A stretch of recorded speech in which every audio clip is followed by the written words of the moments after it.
Hello, everyone. My name is JD Calderon, and this is Indy Comics Explained. And yet again, I brought another fantastic group of independent comic book creators. So please hit like, hit subscribe, share out the video, let everybody know we're here. And once again, I'm gonna bring on this guy who likes to do 15-minute intros for some reason. I don't know why, but he does it on his show. It's real crappy, but I got him here.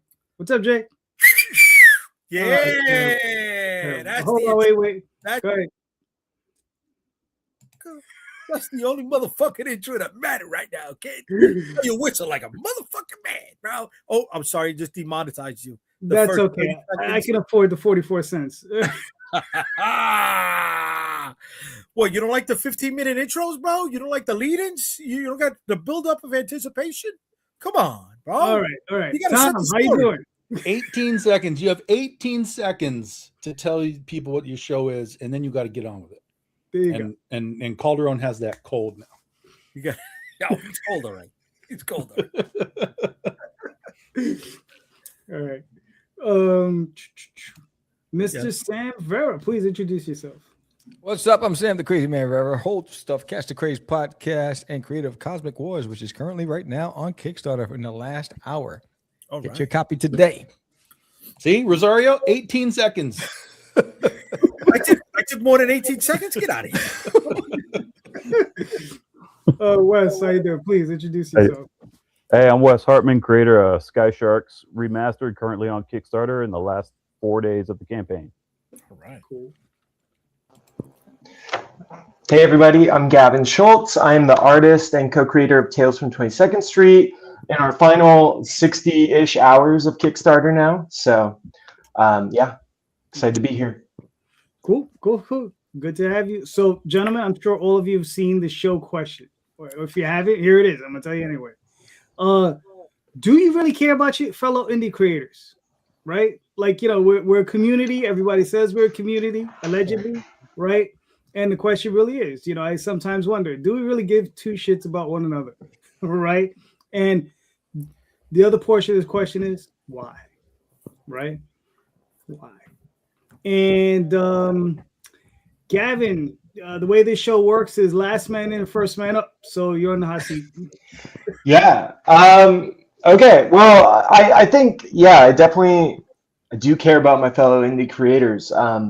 I heard something very recently. I can't remember. I think it was Monty King, the indie creator of like Bootleg Spider-Man, some other things. But he said, indie comics are the future, but they're also like, it's not a competition. It's kind of like a giant collaboration. So you kind of have to care about what, your fellow creators are doing, and you got to support, because without each other, we could just go away, So yeah, did I do okay? You're fine. You did fine. Cool. There are no right or wrong answers. Yeah, I guess I don't care. No, I'm kidding. That's all right. Only when Jay talks. It's always wrong. Wes, please, what are your thoughts? I'll say yes, you have to care, but within reason, because I'm very much a head down, do the work, and I stay fairly isolated, but I have generated a bunch of good friendships within the indie community, and those are guys I try to stay up with the most, and I try to meet new people here and there, but there's also a lot of drama I avoid by keeping my nose to the grindstone and focusing on the people that I kind of know the most and am most familiar with. So yes, I care what they're doing, and it's a valuable resource share, because the people I'm friendly with, we share advice, we share talent, we share information, and all that's incredibly valuable, because it avoids a lot of problems that can come up by finding the wrong company doing the wrong thing and costing you a lot of money and time. And so it's very valuable to have good partners within the community. But at the same time, I'm also a guy that I'm gonna put my head down and work, and so I miss a lot as well. All right. That's fair. Sam, what are your thoughts? Yes, one of the reasons why we created Catch the Craze podcast, because back in 2005 is because there wasn't a voice for the small guy. And but to Wes's point, there's a limit to that, right? So I have a lot of indie friends. Grew up in this community, but I don't like agendas. I don't like cliques. Where you have to speak a certain way or have the same opinions in order to be part of a community. I like a community that's diverse in thought and artistic value and creativity. But once this starts going, where you can see that there's like a look and feel to this group, I steer away from that because it's always trouble. Yeah, I mean, it's one of the reasons why I always post when I launch. Hey, anybody wants to cross promote? I'm always looking to share and support wherever I could. Cool. Tom, what are your thoughts? And now the vinegar upon us. No. So yeah, I think all three of those guys kind of hit it all sort of nail on the head. For me, I appreciate indie creators for a number of different ways, but it doesn't mean appreciating indie creators doesn't mean that you have to appreciate everyone. You have to like everyone. You have to like everybody's book. Like for me, for decades, all I've heard is comics are dying, comics are dying, comics are dying, comics are dying, and yet all I see are people making comics, coming up on their own, making comics. Young people too, like not just dudes that are 50 years old and like it's their dream to make comics. Like I'm seeing 20, 30-year-olds, like they're not just reading comics, but they're making their own comics. So if comics are dying, the way I look at it is how are these new indie creators coming up wanting to make comics? It does the narrative doesn't jive. So that's the big appreciation element is like, it's still here. Comics are still here. These people are making sure comics are still here in one shape or another. So yeah, I have appreciation for people who are doing it, going through the process, going through the struggle.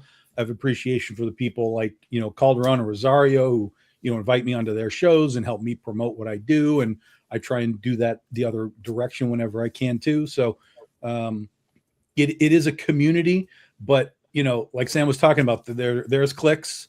You can either fight and run into walls all you want with that stuff, or you can just essentially just build your own clique and exist in your own bubble, and all of those bubbles never have to touch, and you can still say, you know what, I'm glad those guys in the other bubble are making comics too, because it just raises more awareness for the art form across the board. So yeah, that's kind of where I come at it.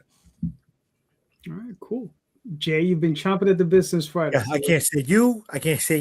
I really can't fucking stand you. You guys are cool. You're right.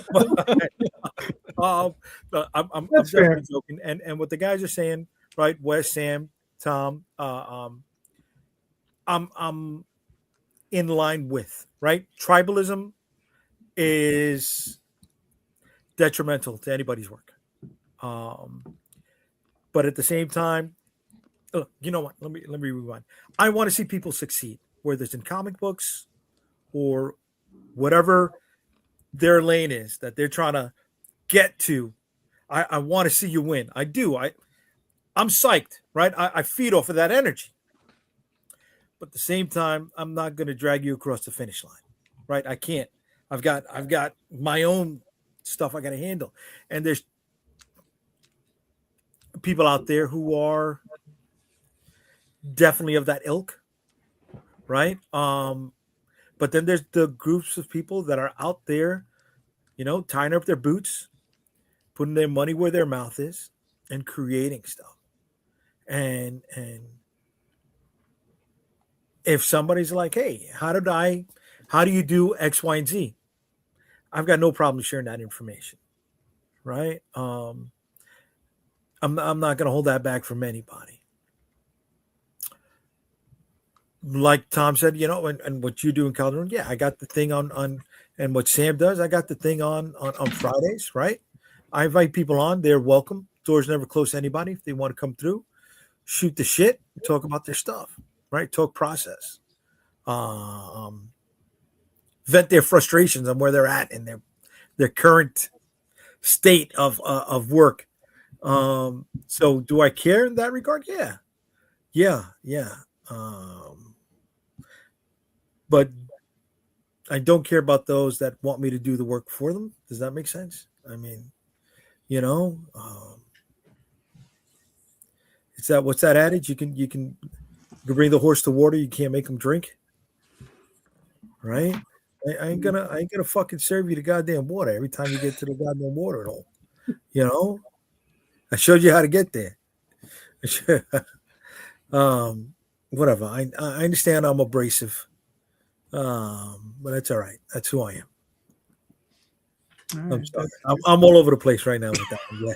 I wanted to started getting very internal, Jay. Very. I wanted to come at I'm it with sorry about myself. You know, but it's like, yeah.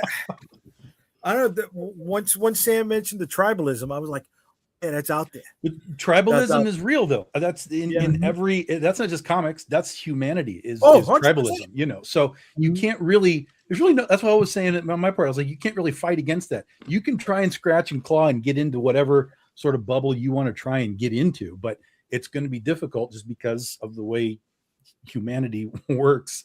Right. You know, and so oftentimes it's better for you to just create your own side of the road, build on that. And if someone on the other side of the road wants to come see you, then you can kind of meet in the middle and start to, you know, that's right. build the bridge, you know? So, but you know, there's so many people, it's even just in like, hey, I'm making a comic. How do I get a publisher? Like, yo, that's 1998. Get a publisher, man. Like we're not in that world anymore. Right. You do this yourself first, then you can take steps to get into other markets and so on and so on. But you don't just have an idea and go to a publisher. That doesn't work anymore. So like you were saying, it's the horse and the drinking and the finding it and whatever. But yeah. I get it. Cool. For myself, I'm of two minds, right? There are days that I love the community and I want to help everyone. And there are days I'm just like, just stop. All of you just stop. Just be done. Please just go away. I don't want to read any of your work. I'm done with you guys. And yeah, that's how I feel. You know, but like I said, I do this show. I do this show every week. Or almost every week. You know, we skip a couple of days a year. But I mean, in total, though, I do care because it's kind of like Jay said. I want to see everyone succeed, and I do think there is room for success. And I mean, you know, look, some people are going to be more successful than others, but I think the most positive thing I think I can imbue or espouse is to say that, you know, find your success in the work, right? Do your best work, and that's where you find your success, right? Because if you just rely on financial goals, you're gonna have a hard time. You may have a hard time. Some guys just come out the gate, bam, they're raising $30,000-$40,000, right? And there's gonna be some of us who are never gonna see those heights, right? So you just have to produce the best work you can produce, and just go that route. You know, and look, you know, I say this, I can put my book next to anybody's book and be proud of my book. Yep. You know, that's what I can say. And I don't give a shit who it is. You know, start naming them. I don't care. You know, I can put my book next to theirs. I can say at minimum, I'm giving you a good book, period. Right. And I think that's the thing that we need to strive for, you know, so that's the part where I really care is I want everyone to succeed on that level. I want everyone to be satisfied with their work. Financially, listen, I mean, if it can happen, God bless. I mean, I want it to happen for everybody, but you know, it's tough. It's tough. It's a really, really rough game. So, you know. So. Well, anybody that makes comics knows how much work is involved. Oh yeah. Mm-hmm. And so, I mean, if I'm seeing somebody else making comics, I'm like, bro, I've been there. I know what you're going through. What do you need that I can offer? Whether it's resources or advice or just a positive word, because you know most of us are stuck in our hole doing the work, so getting those positive affirmations don't always come. So it's even just like, man, that's really cool, that's a great looking cover or page, or oh man, I like that idea on your story. That alone can fuel the fire. I mean, even at conventions, meeting people and then coming up and talking to me like, man, I bought your book last show and it was so much fun. And it's just like, oh, thanks, man. That means the world to me. I so much appreciate that. It's like, where's the next one? It's like, it's coming. It's not here yet. Yeah. Yeah. I'll still never forgive you, Wes, for Space Vegas. I'm so upset. So upset that you got there first. Uh-oh. But there you go. Right. There you go. All right. Sorry, Tom. Sorry, not sorry. Wes, I don't know what you did. I don't know what he's talking about. But you know what? Good on you. Keep doing it. He's talking about my other creator-owned series, Savage Sasquatch. It's about Bigfoot Uh-huh. space. Oh, So okay. the last, No, I don't know about this. yeah, Hello. last issues 5 and 6, the culmination of the first volume. He's on Space Vegas. Oh, okay. Nice. All right, cool. All right, Jay, you're up. All right. Well, following the theme of tonight's question, and with some of the stuff that Wes brought up a moment ago, for those of us that are seasoned and been around the block a few times, if you have one of these newbies coming at you, feeding you the lines of bullshit, do you stick out the olive branch, a helping hand? Do you call them out on their bullshit? Or do you just walk away and let them be? Let them sell. What's an example of a line of bullshit? I've got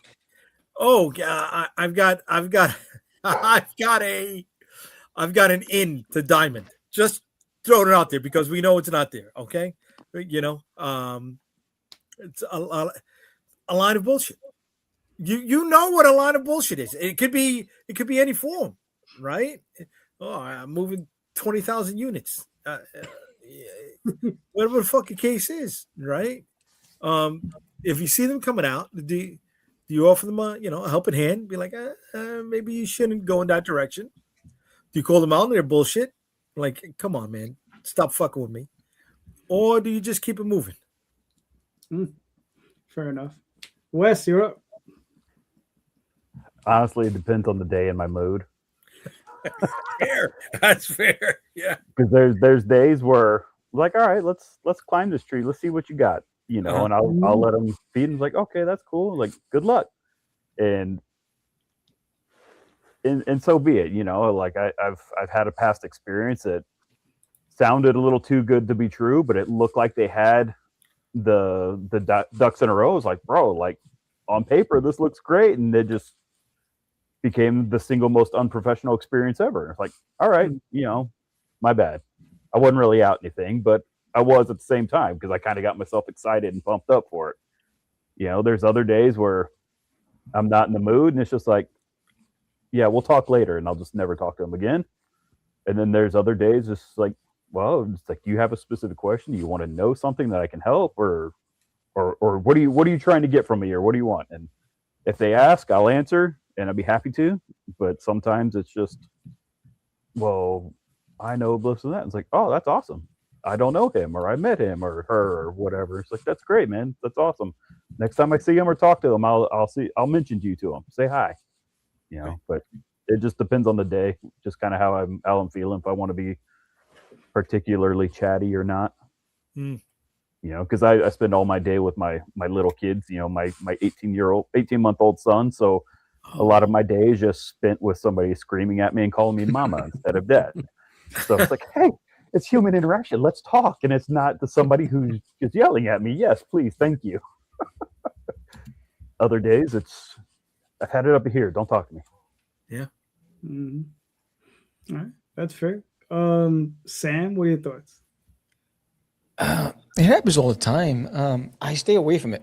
So we've been doing this a long time, and everyone's going to be the next big publisher. Everyone has this next big venture, and I let somebody else go first, right? I was like, you know what? Good luck with you, but you know what? I'm going to sit this one out. I may miss that train to prosperity, but I'm willing to take that risk because I've seen so many have come with grandiose aspirations, and they just don't have the mechanics or the foundation to actually achieve it. And they've had that most of the time I've seen it where they didn't do their homework, or there's so many steps missed along the way. And so I'd rather let somebody else be the first, and I'm never the first or second. I'd rather wait to see it perfected before I decide whether or not I'm going to go in and go that route. You know, and look, no fault to anybody else. Everybody wants to be successful. I just think you have to be a student first, and you have to do your homework, and you have to understand what you're getting yourself into. And most of the time I've seen, and it's unfortunate, and we've seen it over and over and over again. And there's body bags everywhere with everybody who had these dreams. They're going to be the next best thing, and they're trying to build, bring everybody with them. And it's just crashed and burned and crashed and burned. And so I usually just sit it out. I bow out gracefully and say thank you, but no thank you. And I just keep it moving. That's it. All right, cool. I don't think it's right you calling out distillery like that, but okay. Stop starting anything. Woo, fire shots, kid. That's just one. There's like a half dozen others. I know. They're the most recent. Yeah. I get it. Are they fully shut down? Who knows? I mean, they'll probably pop up at some point. Okay. No, because remember, bad idea. Shut down to become a cupcake thing, and then pop back up doing comic books. You can make more money in cupcakes than you can in comics. I think so. Yeah. That was part of their marketing. See, there's your next marketing is you sell a cupcake, but the wrapper has a comic book on it. So you got to eat the cupcake and you save the wrapper and it's got story panels on it. Not a bad fucking idea, kid. This is what I do. This is what I do. It's not a bad idea. Sam, this is the next big thing. Follow me, Sam. Follow me. Come with me if you want to live.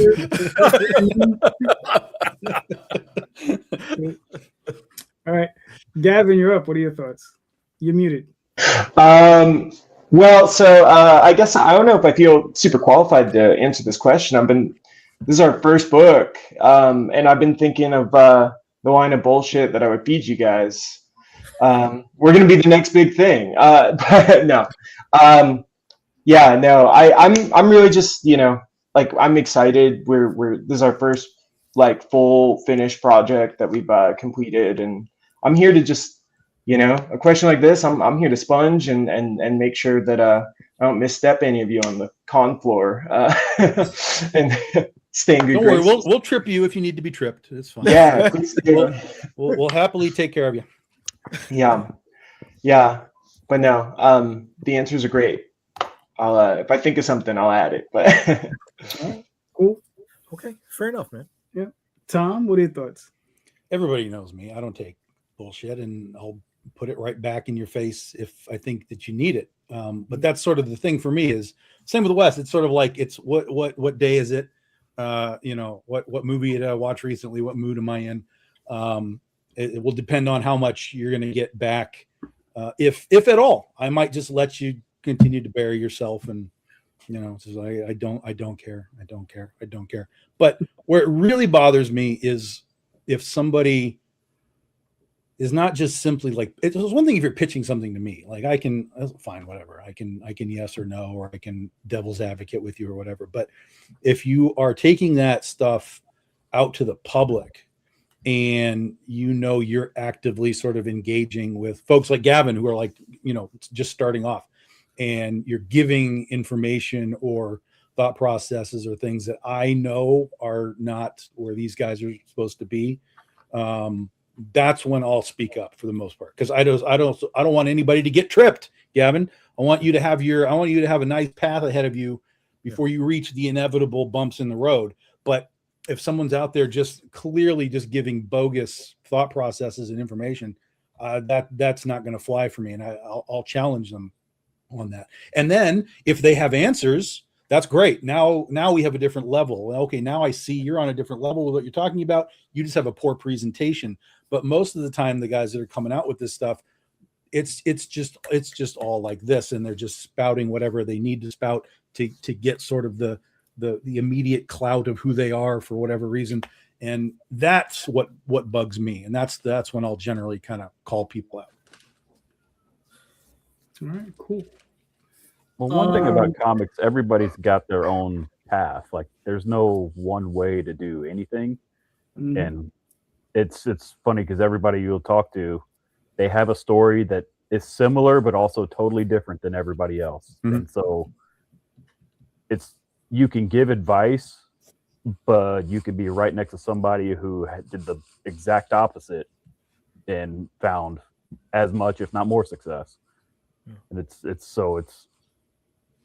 Yeah, I would. That's a great point, and this is sort of the other side of the discussion, right? Is if you hear somebody talking about whatever, about how to do something, the first thing you should do is go and figure out who that person is.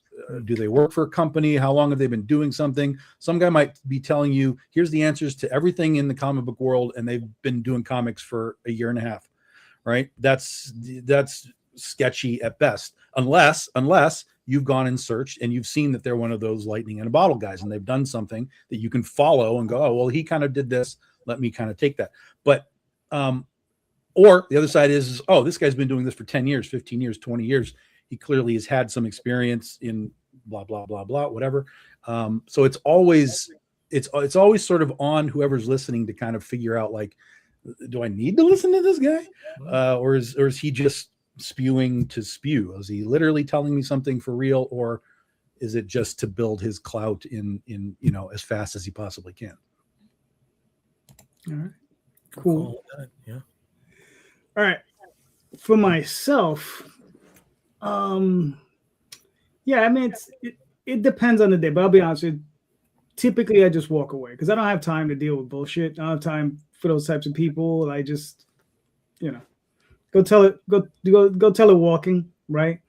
The one time that I did stop and I did listen to one of these people, it wasn't good. So, so I'll just pass on that. So yeah, but typically with a lot of those people, I just honestly just don't have time, to deal with those types of individuals, even if it's just like an online debate, right? It's very rare that you'll even see me respond to somebody's post. You know what I mean? I'll see a post, I might give it a thumbs up or whatever, smiley face, a laugh or whatever, but it's rare you're going to see me type. If that's happening, I'm usually at work and I'm bored. Like I'm sitting there and like I finished a review or a spreadsheet or some dumb thing, and I'm like, let me spend a few minutes online, and I'll just entertain myself for a few minutes. But that's rare too. So I don't think I have ever seen you post on anything that is like a debate about anything. No, like ever. Yeah, because that's what this show is for. Yeah. Okay. Yeah. He saves it up. He saves it up. Hey, I like it. I'm like, that's what this show is for. I'm like, if you want to discuss it, we just come to the show. You bring on the show, we'll talk about it. Right? It's it's that for me. It's just like I don't need to sit there and be like playing Thumbelina. If I'm gonna write, I'm getting paid for it, so I'm writing scripts.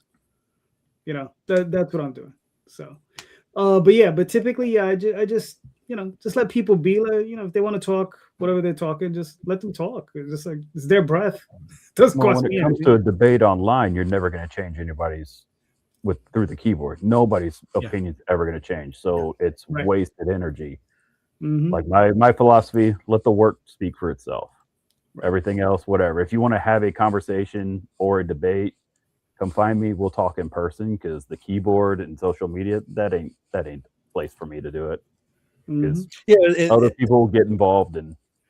Especially if it's a unique conversation now. You're not wrong, but that's where a lot of the times where people will kind of post their BS because they don't want it in this sort of a forum, because they know they will get slammed by the people that have been doing this and so on. So they're happy to go into these like art groups and comic groups and whatever and just start spilling it. And then, like I said, and then all the sort of the newbie guys, like the rest of us are like, whatever, dude. But then all the newbie guys are like, oh, let me get in on this. And then that's where I got to be like, slow down. And I know that I might only save one person out of all of that if I make them stop and think about what they're reading. But if I save one person, then I save one person.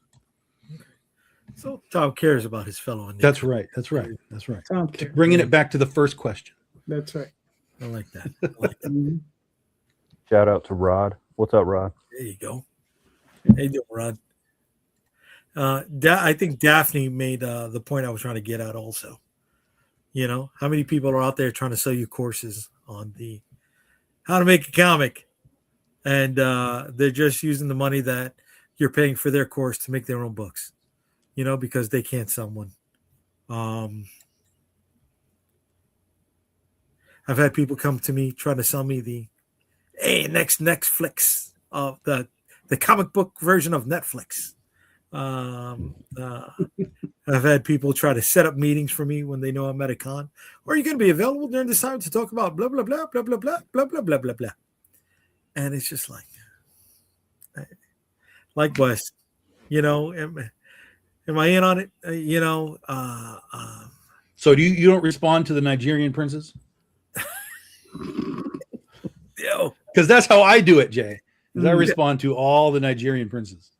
Have you ever tried to flip one of the Nigerian princes? Right? Be like, why don't you just come work for me? You can make legitimate money selling my books. And we'll both be fun. Yeah. There you go, K-pop junkie. Blah blah blah blah blah blah. Blah blah blah. Yeah. So you got Jay? Thought you'd have a little bit more venom. No. I don't need to be filled with venom all the time. Come on, man. Well, no, that particular question though is kind of like, you know, projected towards that. It is. Yeah. I'm not gonna get into it. I can't get into it. Jay doesn't call out though. Jay doesn't call out. I don't call people out. People out.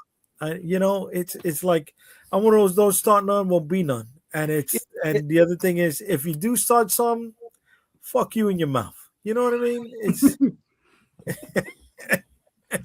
you know, because like Wes said, you know, when you're online, you know, nobody's opinion is going to be changed, but they don't got the balls to say it to you in your fucking face. Yeah, you know, that's another thing, man. Say something to me. Fucking cunts. The venom, it's coming. It's boiling. I don't want to bring it out. You know, we're having a good time. It's all right. I don't want to be so abrasive. Okay, that's right. But he's there. Wow, that guy got to you. Yeah. Somebody got to you about that abrasive part. You know, it's you hurt me. I'm going to show you on the screen where they touch me. Okay. No, it's just, you know, I mean, you don't know what you're doing. Shut the fuck up. You know what I'm saying? Until you've done these fucking books, until you've put in the time that we've put in, shut the fuck up. You know, I ain't asking you to be a kohai senpai in that type of fucking relationship. You know what I mean? But it's like, shut the fuck up until you know what you're talking about, man. Was there a more specific point that was given across when you got the abrasive comment? Were they like, oh, you're so abrasive from this thing, or was it just a generalized? No, that was a generalized thing, but then there was something else. It's like multiple things coming together. It's trying to see. You see, I'm starting to speak fast. I gotta slow the fuck down a little bit here. You know, Woosah. Yeah. Like, you know, I want to be chill. I want to be fucking chill. I'm not drinking anything. I want to be fucking chill right now. So Jay, but who told you this though? Who told me what? You know, the thing about you being abrasive. Hurt you. Oh, I've been around. Apparently, it's floating. Some floating? people think it. You know what I mean? But then, you know, it comes back to people who've never done fucking books tearing my shit up, right? And then it comes back to tribalism. You know what I mean? Just because you're sucking EVS dick, just because you're on that side of the fucking table, you know, you think you're untouchable. Make something. Grow your goddamn catalog. You know, believe in yourself. Because obviously you can't. That's why you're out here reviewing other people's fucking books, because you can't make one yourself. Sorry. So do you feel better now? No. No. No. Now he's mad, dude. We egged him on. We do this every week. You can't worry about reviews. You can't, like, ever. I famously do this Western Wizard of Oz, right? And I famously talked about this review that I got once from these three girls who did comic reviews, and it was a good review. Like, overall, they were like, "This is a good review," whatever. But what was funny was towards the end of the review, one of the girls was like, "The only thing I didn't understand is why was this random lion in this book, and I'm like, Right. random lion. Do you have no context of what the Wizard of Oz is? Like, so you have to always sort of understand where some of this stuff is coming from. It's coming from an alternate sort of bubble, essentially, like we talked about. It's coming from an alternate bubble of just like, well, I exist in this bubble, but I'm going to go look at what's in someone else's bubble and see what's there. But just don't just don't even worry about the reviews, man. No, it just doesn't matter. I know. It's just when some dumb motherfucker tells me, brings my campaign up on their stream and says, "Oh, I really need to start doing a review of people's campaigns, and the only place your campaign is getting accepted is Fund My Comic." Shut the fuck up. You know what I'm saying, man? Shut the fuck up. Okay. Sorry, I'm getting messages to calm down. I can calm down. You know what I mean? But the thing is, they won't have the fucking balls to say this to me in fucking person. Say it to me, motherfucker. You feeling better now? You okay? No. Yeah, because the only reason I won't backhand somebody in public is I don't want to get kicked out of the convention. I mean, I spent in a fucking investment in these places. They're not cheap. It's like, shut the fuck up, man. All right. Listen, I'm sorry. So Jay, you sure you're okay? I'm all right. All right. Move to the next. Tom, say your fucking question. Whoa. Just chill out, man. Because I mean, you're getting on war like you guys spiked me up. You're getting on war like you don't think I'm gonna be worried? Cosmic Wars, bro. This is what we got to worry about right now. Cosmic Wars. Okay. So there you go. Sam, do you want me to play this video? Sure. Yeah, it's whatever. Wow, just 24 hours. We are right here at this moment. In 24 hours, the campaign ends. But there's so much to accomplish. With your help, we funded in an hour. With your help, we unlocked the first stretch goal. With your help, we unlocked the first backer goal. We've also held multiple raffles, and a lot of you won some amazing swag. But it's not over. We're just 10 backers away from unlocking the next backer goal, and we are $353 away from unlocking the next stretch goal. And that is raffling off issue number 0 from 2003, and all physical backers getting a 5x7 print of Gorf versus Evil. A lot of you have come along the way. I appreciate every one of you, but some of you are still waiting.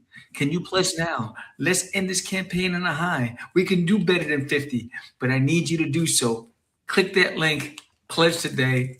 I'll see you at the end of the Kickstarter. We're warriors in a cosmic war. All right. Sam, what are we looking at? Walk us We're through. looking at the first comic book I ever created. I created the character back in when I was 12 years old. His name was Scrungy at the time, and he was my imaginary friend that I gave form to. And then he evolved into Cosmic Gorf. And so his first debut was in 2003. And then I decided to go back in the archives, redo the entire thing, add new characters, expand the world. And this is the new launch of Cosmic Wars. That's a time-lapse drawing that I've done on Clip Studio. Basically, it's the story of a fallen hero.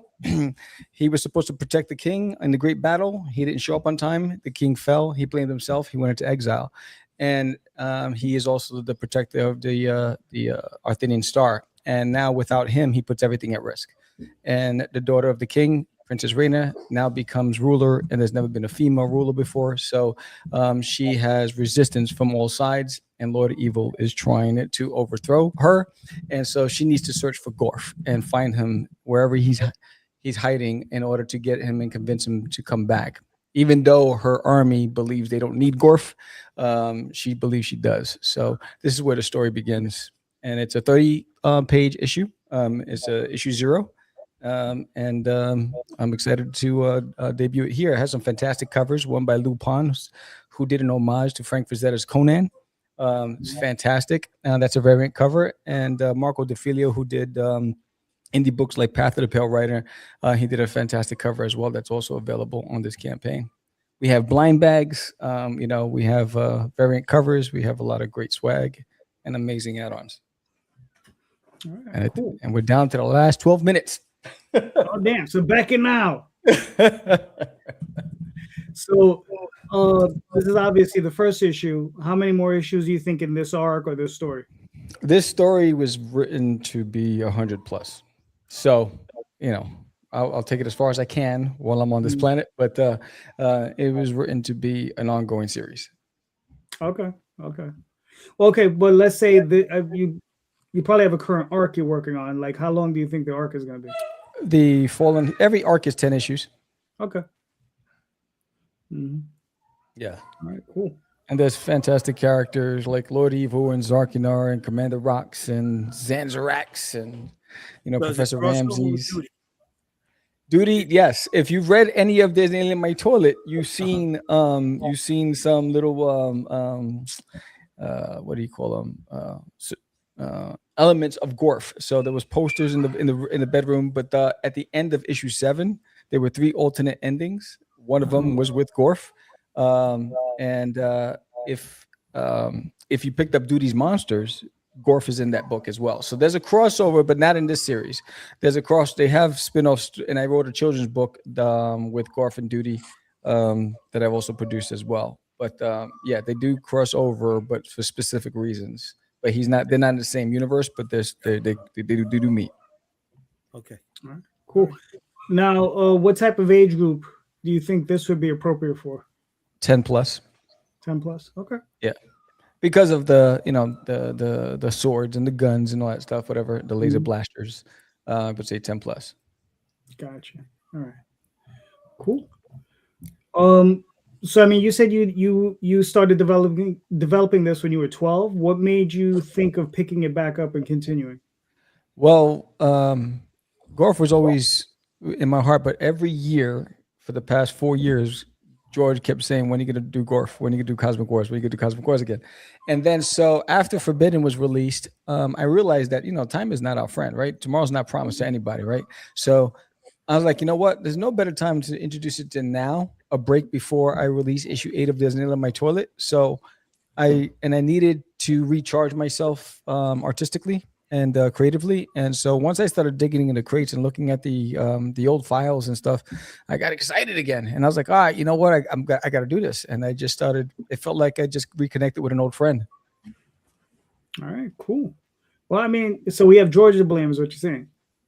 Yeah. But I mean, if you've seen Gorf, I mean, if you pull up the camera, this is what Gorf looked like when his original design.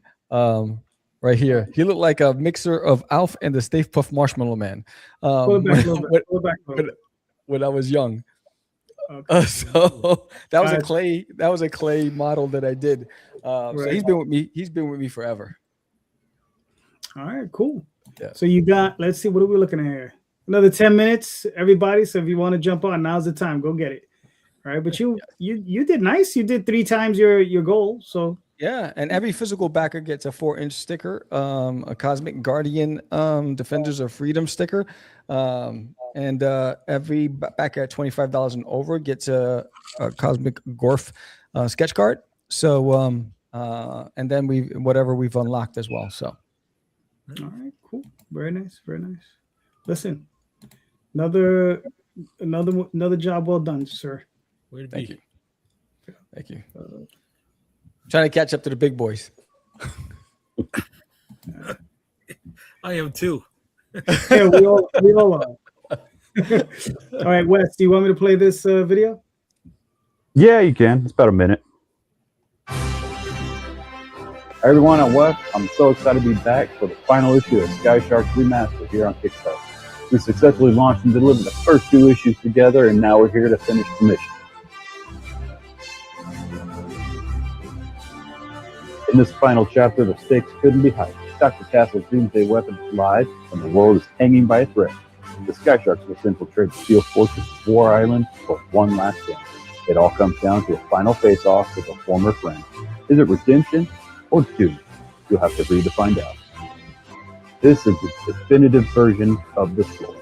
Like the first 2 issues, this is more than 40 pages of diesel punk adventures, fully remastered and recolored And because I've done this before, the process is dialed in, the book is nearly complete, and the rewards are set, and I'm ready to get this final issue into your hands. Thank you for supporting this journey from the beginning. Let's finish the series strong, hit that pledge button, and let's get the Sky Sharks in the air one last time.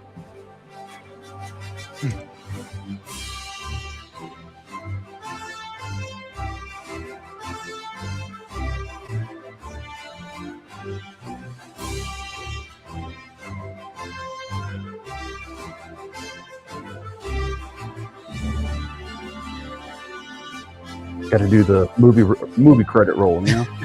Yeah.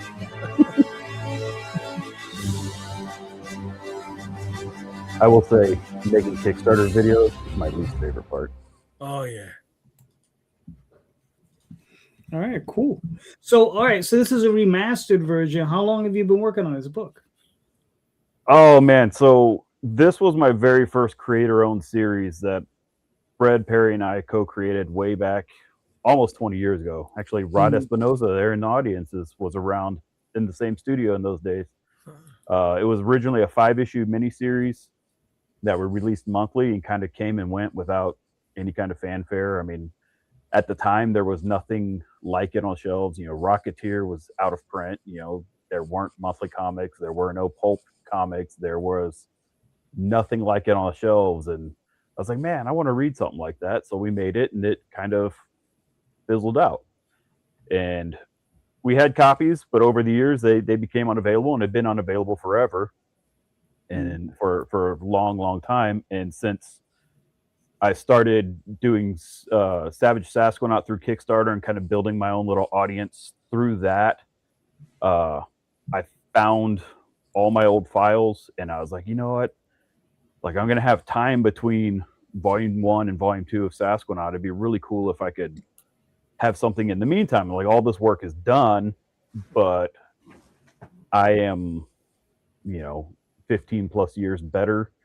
I can go in and pump up the colors. I wanted to re-letter the whole book, but it turns out like about a third of it, the balloons managed to get flattened to the page. So it's like, oh man, it's gonna be too much work to re-letter everything and take those balloons out. So I went in and made adjustments where I could, just to try and make it a little more easily to read.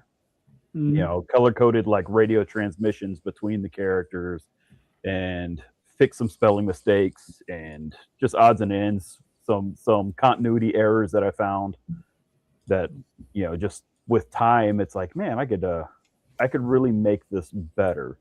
But I didn't want to do the 5 issues all over again. So, and I didn't think it would go straight to a trade. So I'm like, let me repackage it, all 5 issues. I'm going to do it as 3 issues. So every issue is over 40 pages. They're between 41 and like 46 pages each of story. And so it gets the whole series. This is the Kickstarter for the 3rd issue, for the final issue of the story, but all 3 issues are available on the Kickstarter.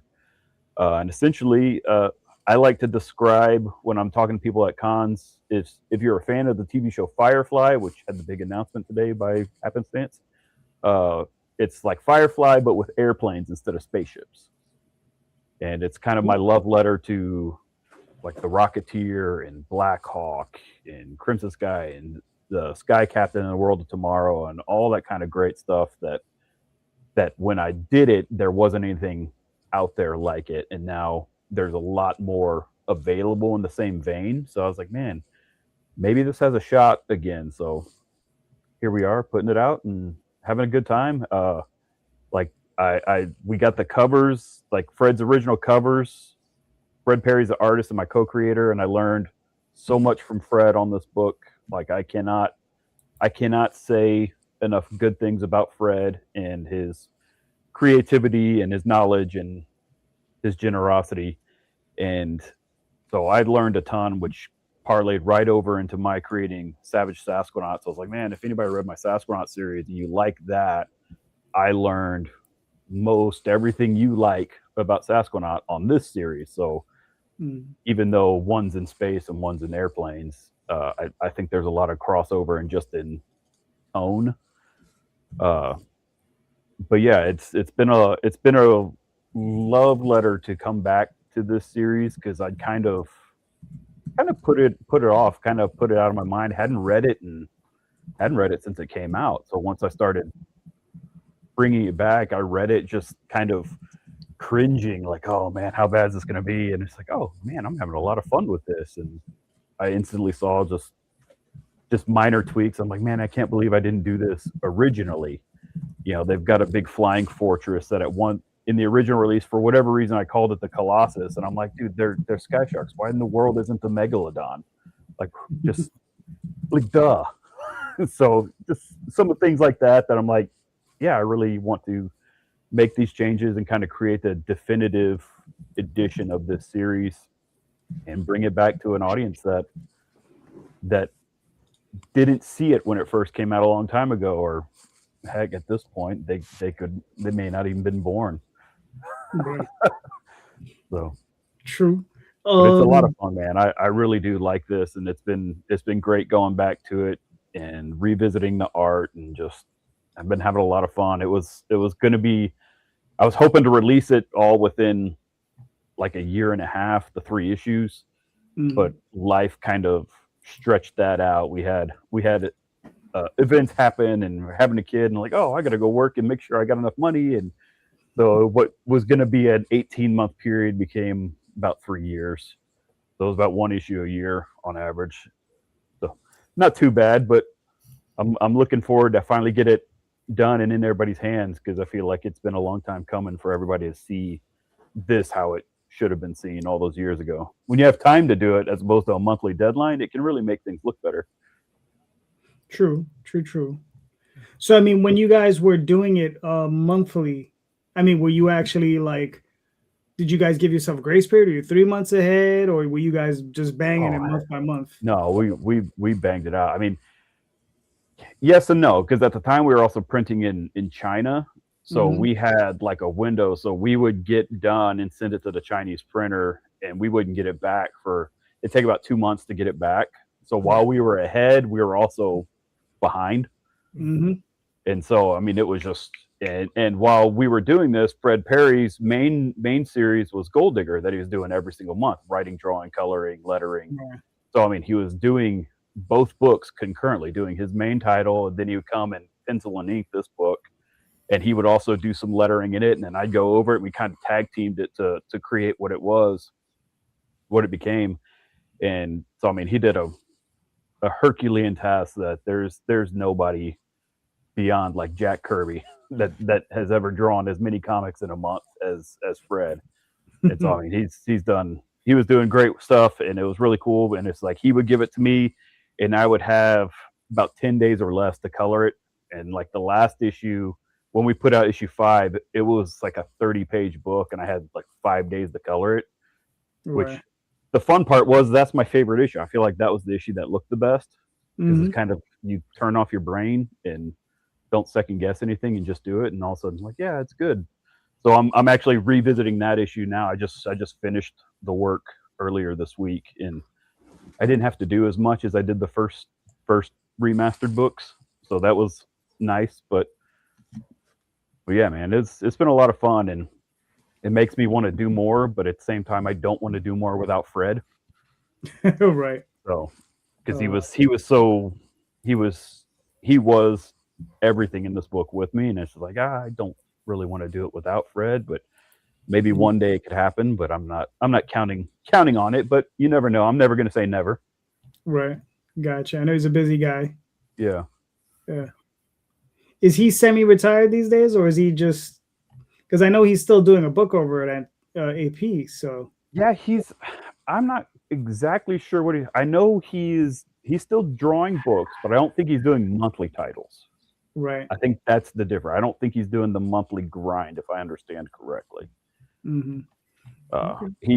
We don't chat nearly as much as I would like to, because he's a dude that, again, he knows the grindstone. So I mean, he doesn't answer the phone. You're lucky if you get a reply to an email.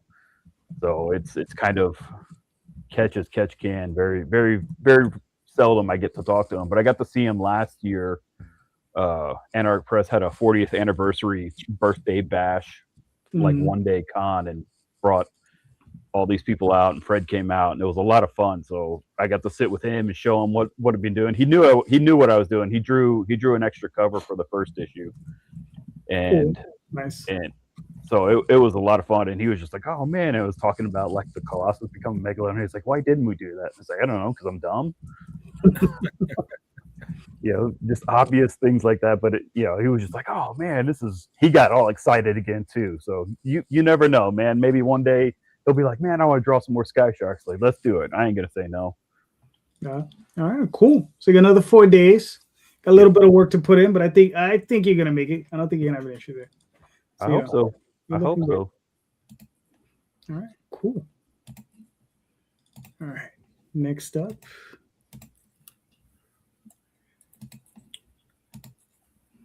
All right, Tales from 22nd Street. Yeah. So this is our book. We don't have a fun video. I think we both had anxiety about making a video, and we were like, let's see if we can do this without one. So we just took that swing. But so we've been, for the past 2 years at least, probably more like 3 or 4, during like the post-COVID era, we were playing a lot of video games, and Joe lives in Detroit and I live in Chicago, but we've always been like good friends, and we just started writing a story together, like not even playing video games, just like in a chat. And then I'm the artist, so I was doing all these like sketches and stuff, and we were like, oh, we should have like this, we should build this like world. But I guess I'll like give you some context for like the pitch, right? So it's set in like an alternate 1995 in a city called Deepwater. Hydro theft is at its peak, street gangs run rampant, and the clock's ticking for this city until their water supply runs dry. And Trail Hicks is he's this squirrel college student who over like every night like is a DIY vigilante crime fighter type who wears like a sweatsuit and has a fanny pack full of mail order gadgets, and he uses those to try and protect his neighbors from lizards that are stealing water, and then uncovering like this bigger conspiracy of what's going on with the city's water. I've been doing the like for fans of type thing so it's kind of like, obviously we owe a lot to like Mirage Studios and like TMNT, but there's also a lot of Kick-Ass or like Spider-Man, like teen superhero tropes, and then there's like a little bit of like a Soylent Green type thing going on with like kind of this dystopian world. So I did all of the art for this book. The colors, my fiance helped us color flat. And then I kind of, did the embellishment that I needed to. Try to keep things relatively flat. Although it's set in the 90s, the book's like art style and like overall tone owns like a ton to 80s comics. I mean, I was like, as a 12-year-old, like I worshipped Batman Year One. I thought it was the coolest book of all time. As did I have an appreciation for like Born Again and like all those Frank Miller books, Sin City, obviously. So yeah, this is our first campaign and it's gone really well. I don't know if we were entirely prepared for like, we thought like we would hit our goal like right at the end and it would be good, but we've really funded the heck out of this thing. Good. And we got to cave out some time to meet up and sign copies and bag and ship stuff, and yeah, it's exciting. All right, cool. Now this is an issue 1. Is it a one shot? Is it a limited series? Yeah, so it is. We definitely are doing 5 or 6 issues. I think like we've constructed a world that there's so much to play with, and like just like kind of setting everything up was really difficult, but once you kind of lay the rules, we've been able to like issue 2 and issue 3 are like written and I've already started laying them out. Like we're going, like things move a lot quicker. But this first issue is also like double size because there's a lot of ground to cover, a lot of catching up to do. And Yeah, it's I think ideally like it's one of those things where we would like to just kind of do an issue a quarter. It keeps, I don't know. I really love drawing this book. It's a lot of fun. All right, cool. So 5 or 6 issues. At least. Gotcha, Yeah. gotcha. And that would be the arc. Yeah. We definitely have a 6-issue arc. It could end up being 5, but I think it's gonna be 6. All right. You and- are the artist. You'll make that decision. Yeah, yes. And it's also like it's definitely, friendly to, I would say, like 12 and up. We had to use a lot of Grolics. We had to swap out some of the swears for but I think it adds some personality, especially with him being like in college, and we're doing it at a smaller trim size. So I'm a big fan of like the new like compact comics and like the Marvel Premiere Collection. Yeah. Just because of I ride the train every day. I like to like take a book on the train, and it's way more difficult to read like, the 6.875. I forget the exact dimensions, but a floppy like on the train. I was like, it'd be nice to have something that kind of like is commuter friendly. But then I realized that's like the young adult size. So we were like, oh, we gotta take the swears out. We gotta make this because we don't want any kid to go pick it up and They'll be like, "Mommy, what does fuck mean?" yeah. So, but yeah, no, it's I'm excited. I'm excited for you guys to. I know. I mean, listen, looks awesome, man. I like it. Looks Thank you. Really, really cool. All right, so you got another 61 hours. You got 114 backers. You did well past your goal, so you guys are really good. Good. Yeah. So again, everybody, pick up another book. Awesome. Very nice. All right, real quick, I'll throw up my campaign. I think another 3 days on this thing. This is a trade paperback for If I Was a Few Inches Taller. It's a story where Oswald, my character, he's a magical mouse. He's but this is stories focused around his neighbor Ordith, who's a troll, who's in a war with an ogre, and they've been in this blood feud for several years, and it's finally coming to a culmination. And Oswald is at the center of the resolution of that. So that's what this story is about. Along with this, I am also putting in a couple of pro stories that they also coincide with this, and they're in this portion of his life, because I go through Oswald's entire life cycle, and this is the very beginning. So, and so that's what's going on. I think I got another 3 days. Yep, got another 3 days. So there you go. All right. So thank you so much, everybody. And Tom, you're up. Okay, so unusually, I have an easy, fun question for you, as opposed to the deep. How is that even possible? I know, right? Well, it came about because of Robert Kirkman. Something he's been doing in his stories for a while, in Invincible particularly, where he would have Invincible sort of going through different universes and worlds and stuff, and a couple of times he ended up in the DC universe unofficially, in the Marvel universe officially, and in both cases he had Invincible sort of ragging on the characters about their names. Like he was like, yeah, I get it, but like, isn't that a little on the nose? Like for Batman, he's just like a bat and you called Batman.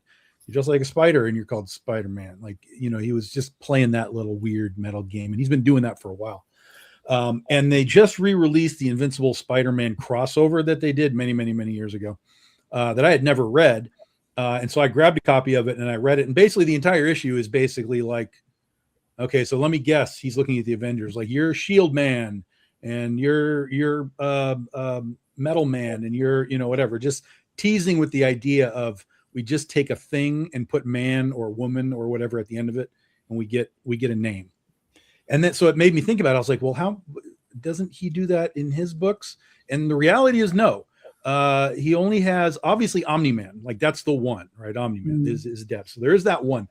He did have Martian Man and Warrior Woman, who he both killed off very, very quickly.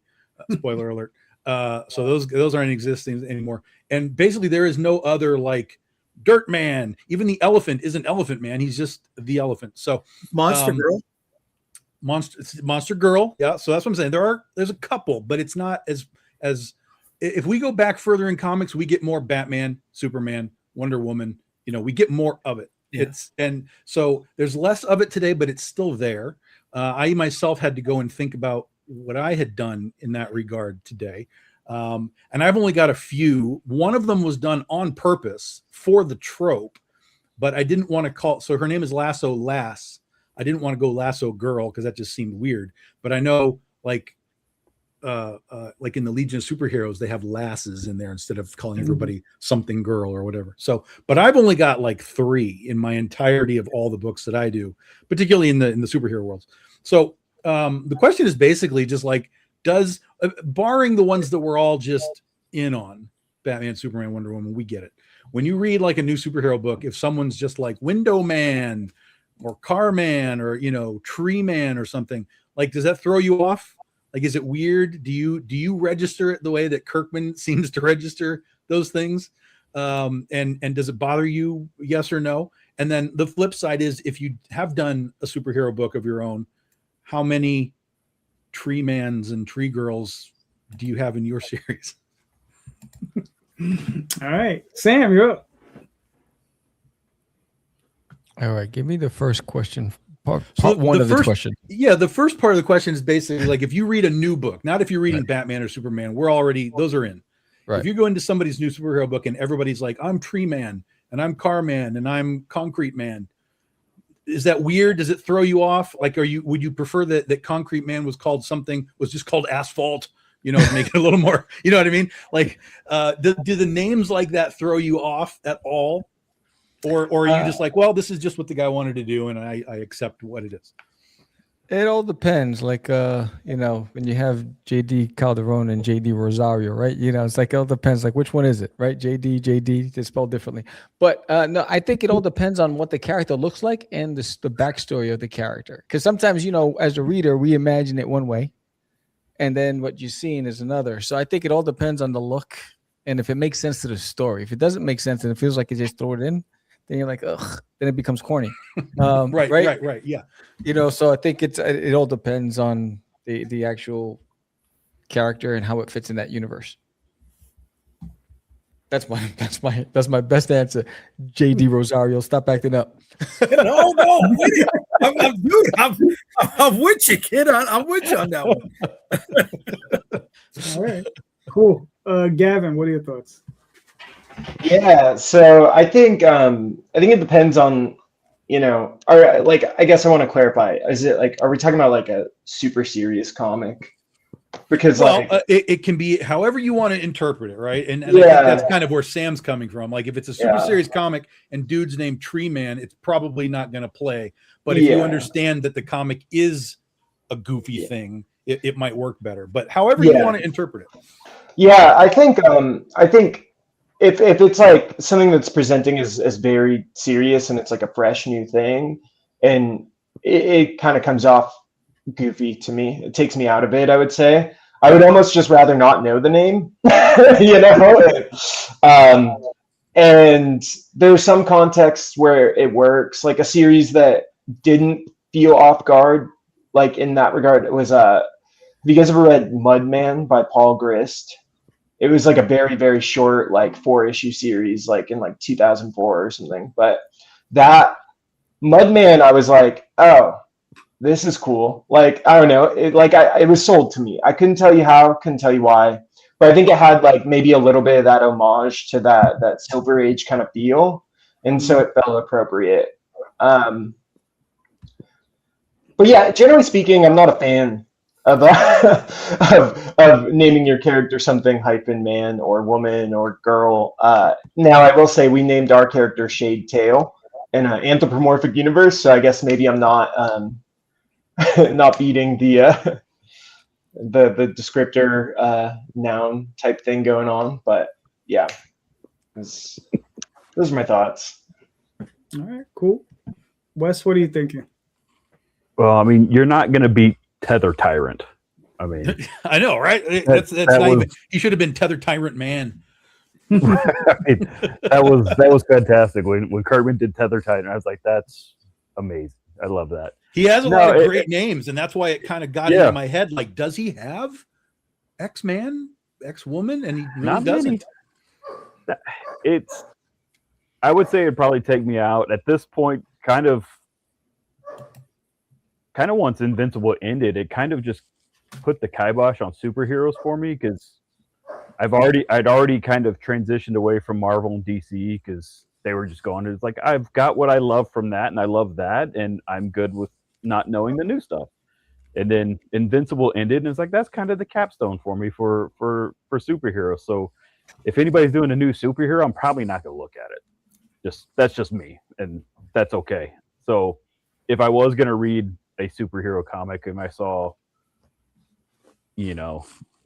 Carpet Man or whatever, yeah, I'd be like, cool, it's another one. The only caveat, I think, that goes along with what Gavin was saying, is how tongue-in-cheek is it? Because that could go a long way. My a buddy of mine, Brian, he kept talking about a book he never did, which is like, all right, that's a book I would buy, because that's so ludicrously stupid. It's awesome. Where he wanted to do the comic about Man, the man bit by the radioactive man, and his sidekick Boy Girl, that was the girl bitten by a radioactive boy. And so they have the powers of a man and the power of a boy. It's just like, it's the stupidest thing ever. I love it. Never happened, and it probably wouldn't in this day and age, but I just thought at that time it was just from a very play on this whole idea of something man, something boy, something girl, and just like, what if it's just a guy?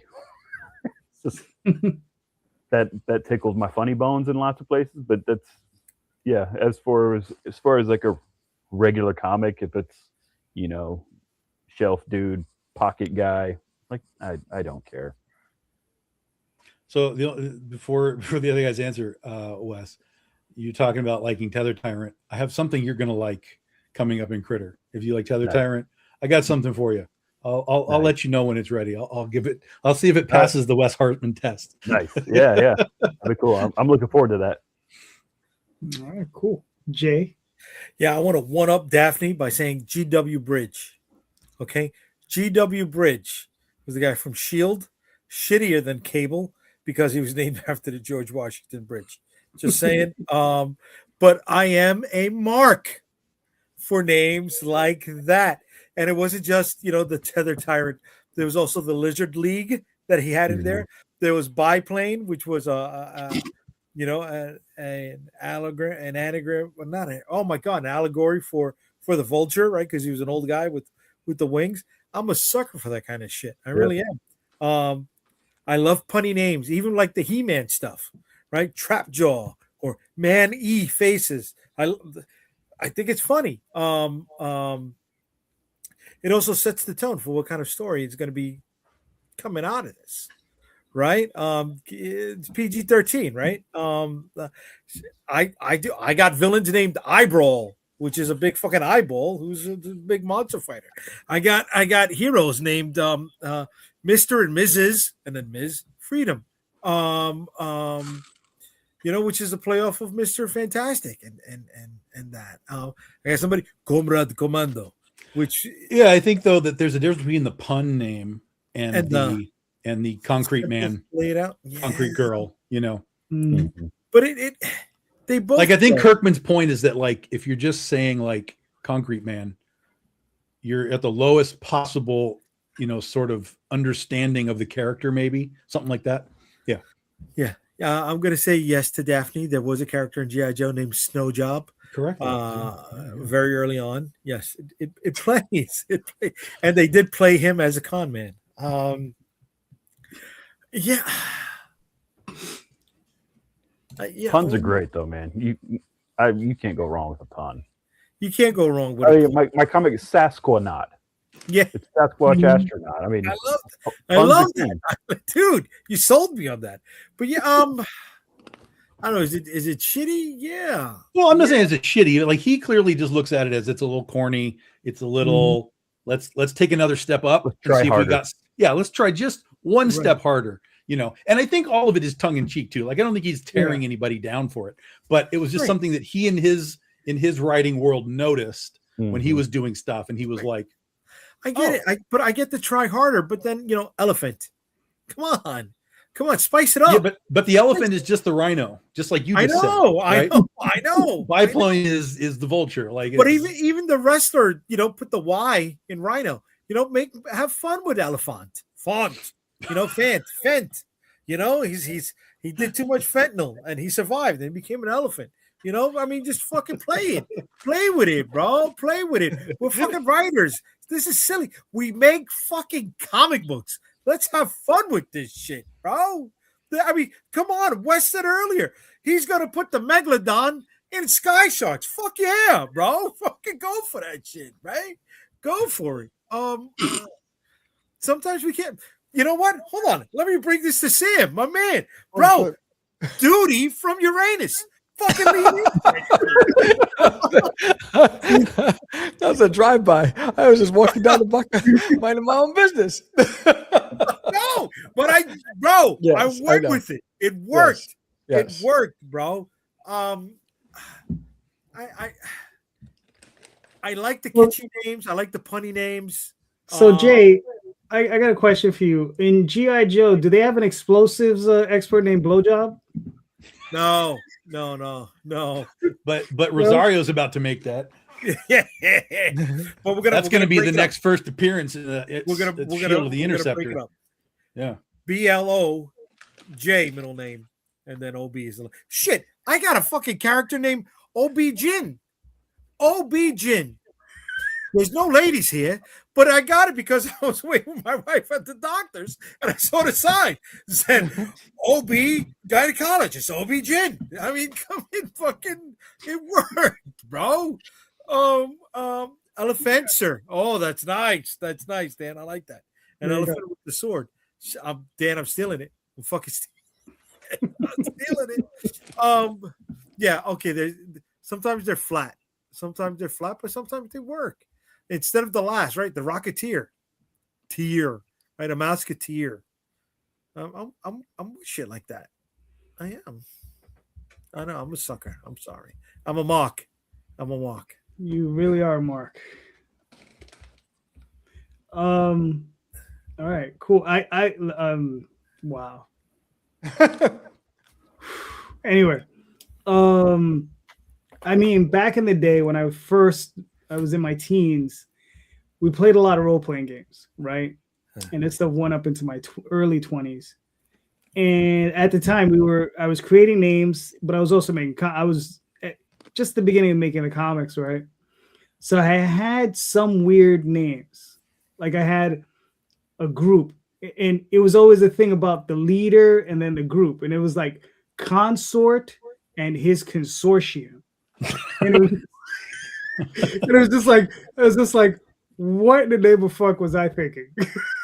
But I was 16, so I give myself a pass a little bit. But yeah, and I think a lot of it has to do with the fact that we don't see a lot of man or woman type of names anymore because all the good ones are taken, right? And all the ones that come afterwards that we see now, right? Well, like, what's the most successful one that we've seen recently, right? In the last few years is Dogman. Mm-hmm. Right? Mm-hmm. That's the most successful one we've seen in, in the last, 10 years. And, it's a kid's comic. It's a lot of fun.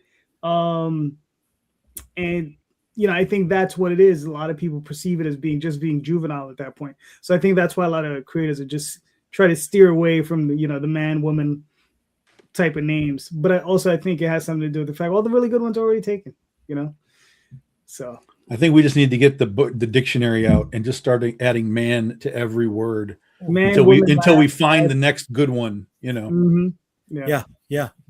Well, I think JD made a good point about it being the perception of being juvenile, because that's golden age, silver age, all the comics were juvenile. The people making them hated them. Yeah. Well, so, see, and Daphne's point, like Superman was you're going back to the beginning. Yeah. So back in the day, being told Batman, Superman, these were new words to us. Right. Yeah. So, that's why I was kind of just leave those guys out. Yeah. And what are we looking at nowadays as far as Concrete Man, and so on. But to Daphne's point, I mean, that's actually something that grinds me in the superhero movies. It's like, bro, Superman's on screen, call him Superman. Don't call him Clark. Right. Like, and it's like, oh, Clark. You got a secret identity, dude. Call him Superman. Yeah, at least call him Kal-El, if nothing else. Right. Right. You know, and it's like Kal-El, Tony. I don't care if he's out. He's Iron Man right now. Yeah. Quit taking your helmet off and be Iron Man. Right. Mhm.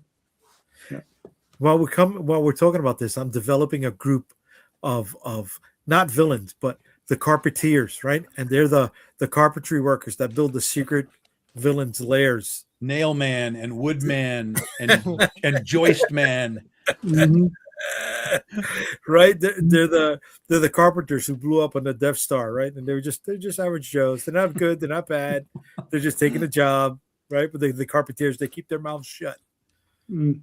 That's awesome. That is such a good idea. I'll buy that. There you go.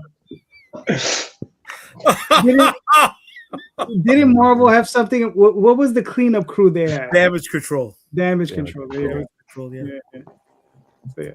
But yeah, I guess they would need the reverse, right? They would need, their Carpeters, right? the Carpeters. Because how many times has both Marvel and DC laid into the the tailors?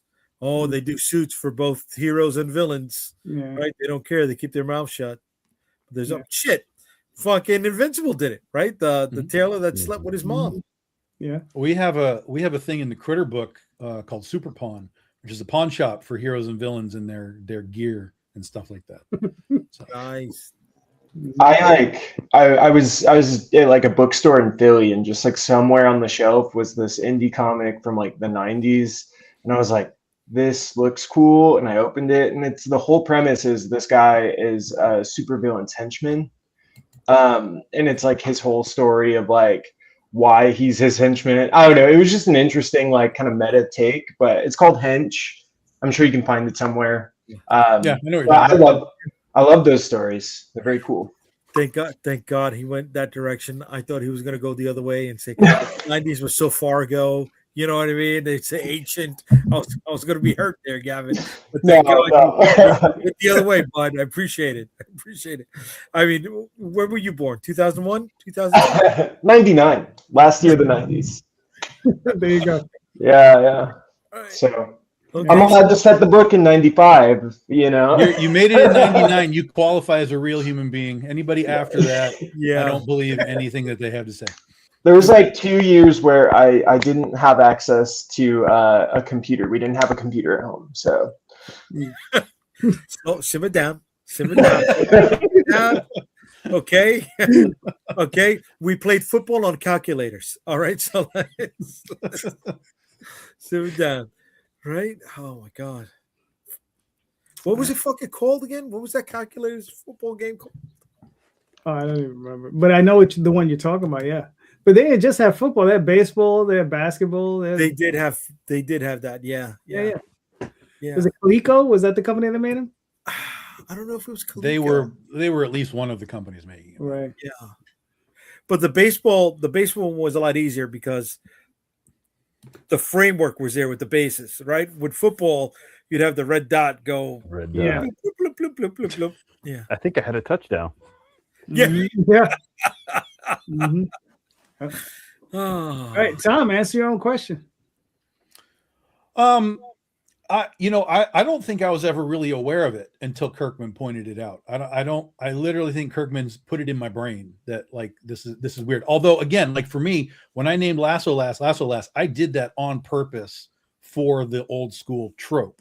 But when I did that, I think in my brain it was like this just makes sense. It's the old iteration thing, like Clark Kent and all that kind of stuff. Lois Lane, everybody's got the same letters for the first and last, so it's Lasso Lass instead of Lasso Girl. It just made sense to me, so I did it. So I don't think it really bugs me if I see it. But he now has made it so that I'm almost looking for it. Like I want to see if I read a superhero book now, I'm like, all right, what do you got? What do you got? What's this guy's name? If this is Plant Man, I'm going to be upset, that kind of thing. So They had a Plant Man, and then Oh, they I'm sure changed- there's a Plant Man. Yeah, no there's Marvel. no doubt. Marvel changed the Plant Man to the Floronic Man because That's the Plant DC. Man was too simple. Remember? That was Woodrew. Floronic Man was Woodrew and Swamp Thing. Oh, okay. Yeah. Look at that. Ugh. All right. All right. All right. So, all right, I got more of a business-oriented question. All right, we're going that direction. When was the last time you spoke to your LCS owner, and what information did you get from him? Right, like when you if you ever talk to your LCS owner, what is you're talking about? Like, what's the temperature, in his store? Like, what type of things are you discussing with them? Right, like how are you like what type of information you're looking for from them? You know what I mean? So, Gavin, you're back up. Heard. Yeah, so I speak to my LCS owner often, not always about business, but last time it was about business was we were talking about, so we both are like in like different bands in the city, and so we have that like kind of like connection. And I was asking him like just how like how many people actually are buying the indie, like off the indie shelf. The store I'm thinking of specifically, I will say they have a great selection, but it's also just not very prominent. So you kind of have to find you got to find it in the store, and it's kind of towards the back. But I did find out that there are 3 titles. He didn't tell me which ones, but he did say there are 3 titles that have restocked at least 5 times in the past 3 months. And I was like, that's pretty good in terms of my own personal gauge. I'm just grateful if we sell 1. So like I'm doing very preliminary research as I kind of talk about, stuff like that. I didn't like to talk about a book that wasn't ready or like finished yet. But now that we have like a thing, I'm ready to open those dialogues up a little bit more. Nice. But yeah, I don't know. That was just promising, because I do feel like you go and sometimes you look at that indie shelf and they've been sitting there for a long time, and you're like, I picked up at least one of these, but I don't know if anybody else is doing that. So I'm trying to think of like how the shelf appeal kind of, who's actually there to do that, and also like what kind of price points work for people in that setting. All right, cool. Yeah. Wes, what are your thoughts? It's been a few weeks since I talked to my local comic shop guy. We don't discuss business quite as often as I used to, since I do more Kickstarter and direct to fans, and then I freelance outside that. So, I mean, they're my friends, so we just kind of chat mostly. Mm-hmm. I mean, I'll get some inside business stuff from their perspective, and the last one was real interesting. I don't want to go into here because I don't want to say like, hey, a negative trend they were noticing. I don't want to say names and dog anybody, but it's like, hey, we noticed this. It's like, really? That's surprising. Okay. But no, I mean, it's always really good to talk and just get some insight, because like they were super supportive of my work, and they actually kept an end cap on their aisles for about 2, maybe 3 years of just my books, which I was like, you supported me just buying the books on Kickstarter. I didn't expect you to actually put them like on the end cap, and they would restock when they sell out. And I was like, wow, dude, that's more than I could ever even ask for. And so then once they moved it off the end cap, and that when I go in, I'll see like, oh, hey, they still got copies. Like, that's not great. It is and it isn't, because you want them to sell it. But I mean, but like Bob, before I did my last series, Sasquatch, I was looking to release it traditional methods through publisher, monthly in stores, and I had read an article like Jim Zub had written about him playing with skull kickers, and he started just changing the name randomly in like issue 23, where like Uncanny Skull Kickers, and then Infinite Skull Kickers, and New Skull Kickers, like just every issue. And when he was in like his mid to late 20s, he started adding the adjective, and the numbers went up. Oh, It's just like, okay.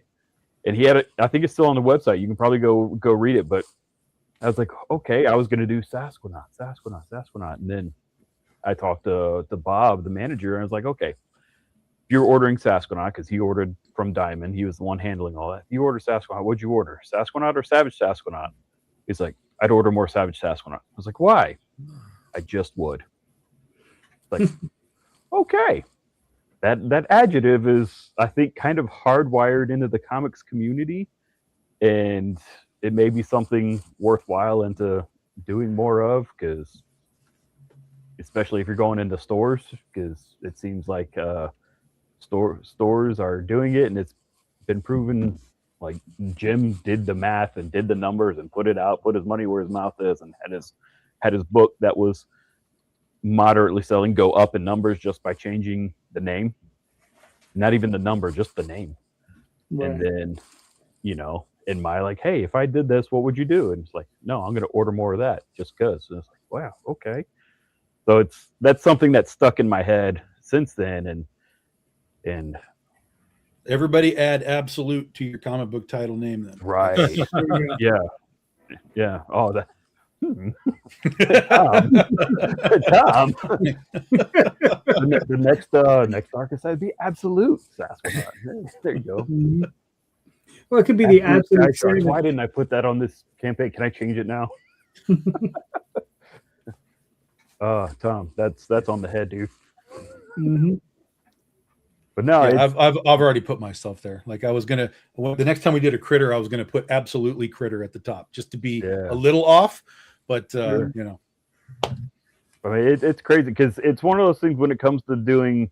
So I love my local comic book shop. I go when I can and spend the time I can there. But it's also a different market when you're selling direct to your customer. I will sell to any and all stores. There's a great store in Tifton, Georgia. Snap! I'm blanking. I am so tired. We've all been there, bud. Yes. Oh, dude. You should have seen us on Friday. Yeah. Well, the hour change and kids, and it's just like, dude. I'm going to think of it as soon as it's over. Anyway, forgive me, Kevin Clady and his store, the Zone Collectibles over in Tifton, Georgia. They've been super supportive and have bought numerous issues from me just to keep in their store, and they have their own events and had retailer exclusive covers done for me and several other creators that they're like, hey, we want a cover for our event, and they're huge supporters of indie books, and that's awesome. That's very rare with stores, and anytime that comes up, man, I will do anything and everything I can to bend over backwards to help them. But unfortunately, there's not as much crossover these days as I would like. So it kind of helps keep me in my bubble for better and worse. All right. Cool. Sam, what are you thinking? I have a good relationship with a few of the comic shops out here, and then when we just talk about what's changing in the business and what do they focus on with regards to trying to bring in foot traffic. I mean, it's really changed in the LCSs. A lot of it's tabletop gaming, and it's all of that, the Funko Pops and all that stuff. So they a lot of their revenue comes from hosting these events. They've reduced the footprint for shelf space to give more table space to host these events, and they sell a lot of their trading cards and all that stuff there. But they're also very supportive of the local guys. So we just talk about, what do you look for in indies? I tend to do like free comic book days at some of these comic shops, or I do about 3 different signings a year at my local shops. But the trend has changed. You can see it when you're there. I mean, you can see where the visitation is. The most of the crowd is always at the all of the D&D stuff and or the Pokemon stuff. That's where there is, and then you'll randomly see people in the comic aisles. So they don't like to give real estate to unknowns because they want full proof that's going to actually sell and pay the rent. But they're very generous with the local guys. What they do is they'll give me a free table, and I can promote my stuff, and they'll even help me promote it. And then if there's a demand, then they'll put your books on the shelves, and so some of them carried my books. So it all depends. I mean, I think the biggest thing is build those relationships. You need those shops, and just be consistent. Like someone wanted to carry my stuff. I said, when the series is done, then I'll start releasing it monthly. And then, but I don't want to put anything on your shelves until I have my whole run done, because I don't want anybody waiting longer than a month for something. So once it's done, then I'll do it. Like, this is a year where I'm actually going to start putting out all of my trades and my floppies. But I think, most of the time we're just shooting the breeze about the business and what's keeping them afloat and what are they worried about and those kind of things. And I usually just meet them at the cons. I usually approach a lot of the LCSs at the cons. And that's how I connect with them. All right, cool. Tom, what are your thoughts? I see my comic guy once or twice a month at the most, but every time we're in there, we talk. Whether it's regarding my stuff or whether it's just general, I'll ask him like, okay, this Absolute Batman is selling everywhere. Is it selling for you too? And he'll be like, well, yeah, this and this and this. And he'll kind of take me through his process of everything. Last time I was in there last week, there was a book on his shelf that was 100% AI, like top to bottom. And I went and told him, I was like, so listen, I'm not attacking you or anything, but I think you need to be aware that this is completely AI. And if any of your customers are talking about it or whatever, like, you need to have the awareness to say like, yes, this is an AI book. And he was like, yeah, we already know. We got that figured out. And some other people told me, and I wasn't really sure. So he was like, thank you for sort of giving me that real honest clarification. I was like, yeah, that's fine. And so he was like, yeah, we have our orders in for number 2, but we've dropped it. Now that we know it's AI, we're not carrying it anymore. So, it's just always interesting to hear sort of what they're willing to do. He's always been willing to carry our books. The day that I came into his shop with my books for the first time, because I needed to get bags and boards for our hardcovers. And I was like, I don't know what size I need, so let me try some stuff out. He was like, what is that book? And it was Penny for Your Soul. And I was like, oh, this is a book that I made. We have these for our Kickstarter, and we're I got to send these out. And he was like, oh, you're like a creator? I was like, yeah, we've been doing this for, I don't know, whatever at the time. And he was like, oh, I'd love to see what you do. And so I brought my books in, and he was immediately like, well, how do I get these on my shelf? I was like, okay, this is what we'll do. You tell me what you want, trades, whatever. And then throughout the last couple of years, whenever something new would come in, I'd be like, do you want 5 copies of this? Do you want 5 copies of that? He's like, absolutely, 100%. And basically everything that we've put on the shelf has just sold out. So it's we're not talking about like 50 copies, but like he'll take 10 copies, and in a few weeks they'll all be gone. So I'm like, oh, that's great. So he's real happy about it. It's simple for him. He invites me into their events at least a couple of times a year. He's a guy who's always like, we'd love to have you more, but like, I want to rotate as many people as I can, kind of throughout the year, so that it's not just like the same people every time. And I'm like, listen, I have no problem with that. That makes sense to me. You tell me when you want me, and I'll be here. So, so we talk about that stuff, and sometimes we talk about like comics themselves, like DC and Marvel, and what he sees with all that stuff, like the blind bag thing. He's just like, yeah, nobody cares anymore. This is completely hit a wall, and we barely order any of these things anymore. And so, but again, that's just his store. That doesn't necessarily translate to the rest of the world. But for his store, it's always interesting to hear what he does, because he's into everything. He is across the board. He does tons of indie stuff. If it doesn't work, he stops. But he's willing to give things a try. In fact, here's an interesting point. They had been carrying Antarctic Press. They stopped right before I came in. And when I came in and I told him like, hey, we're going to have a book or a story in like Exciting Comics 41, he was like, oh, okay, cool. We'll carry that book. And so he carried the book just because I was in it. And then after that, it was still about a year before Critter came out. So, but after that, I started to see every now and then another Antarctic Press book on the shelf. So like, he was clearly sort of like, okay, what are these guys doing now? Where are they? What's happening? And he would occasionally grab something. So my attachment to the company opened his eyes to some of the other books, which I thought was pretty cool on his part. He's by no means carrying the line, but things that caught his eye, he's willing to put on the shelf. So, no, so when you get really good shop owners like that are really kind of able to listen to sort of the larger picture of things, that's exactly what we want. And it's Comic Signal in Grand Rapids. It's one of the best shops I've ever been to in my life. So yeah, great. Positive word or connection can open all kinds of doors. Yeah, I mean, you just never know.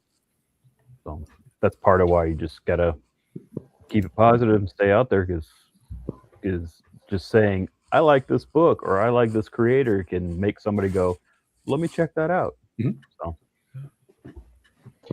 All right, cool. Jay, what are your thoughts? Yeah, I was at a shop yesterday. I'm not loyal to just one shop. I go around. I check things out. Slut.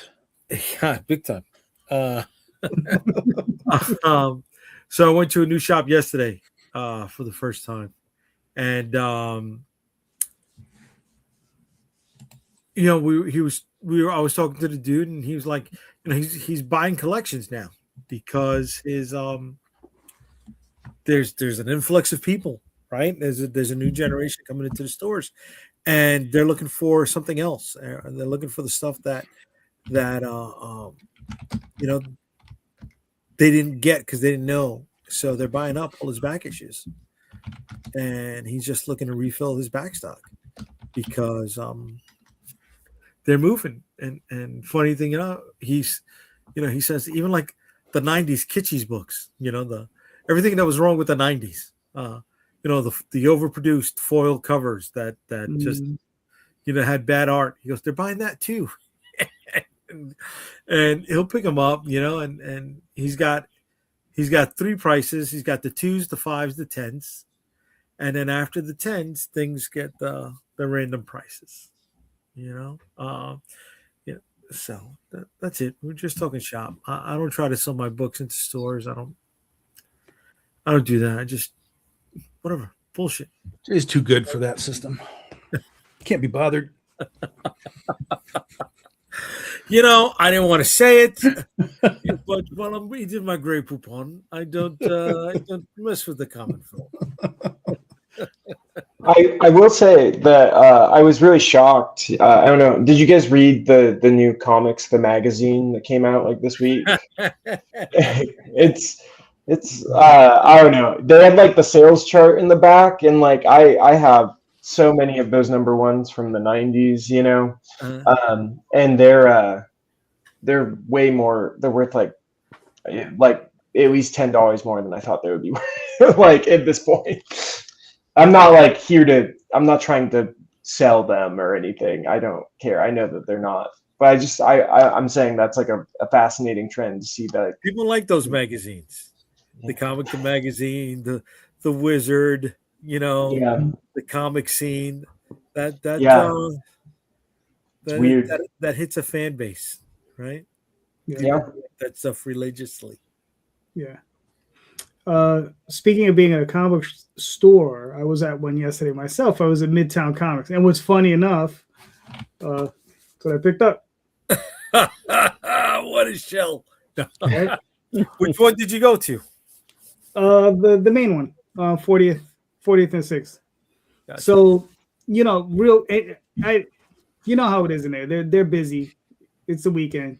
So my only question to the guy was, how are these doing? Particularly that magazine. He says it's doing very well. You know, and they had a healthy stack on the shelf, but the way he made it sound like they'd have already gone through several healthy stacks. So it's Midtown. The place is always crawling with people, and we get all the out of towners, and they all go to Midtown, and then they have tons of regulars too. So then that was basically my one question. I was just curious what the rest of you guys were. You guys had any interactions?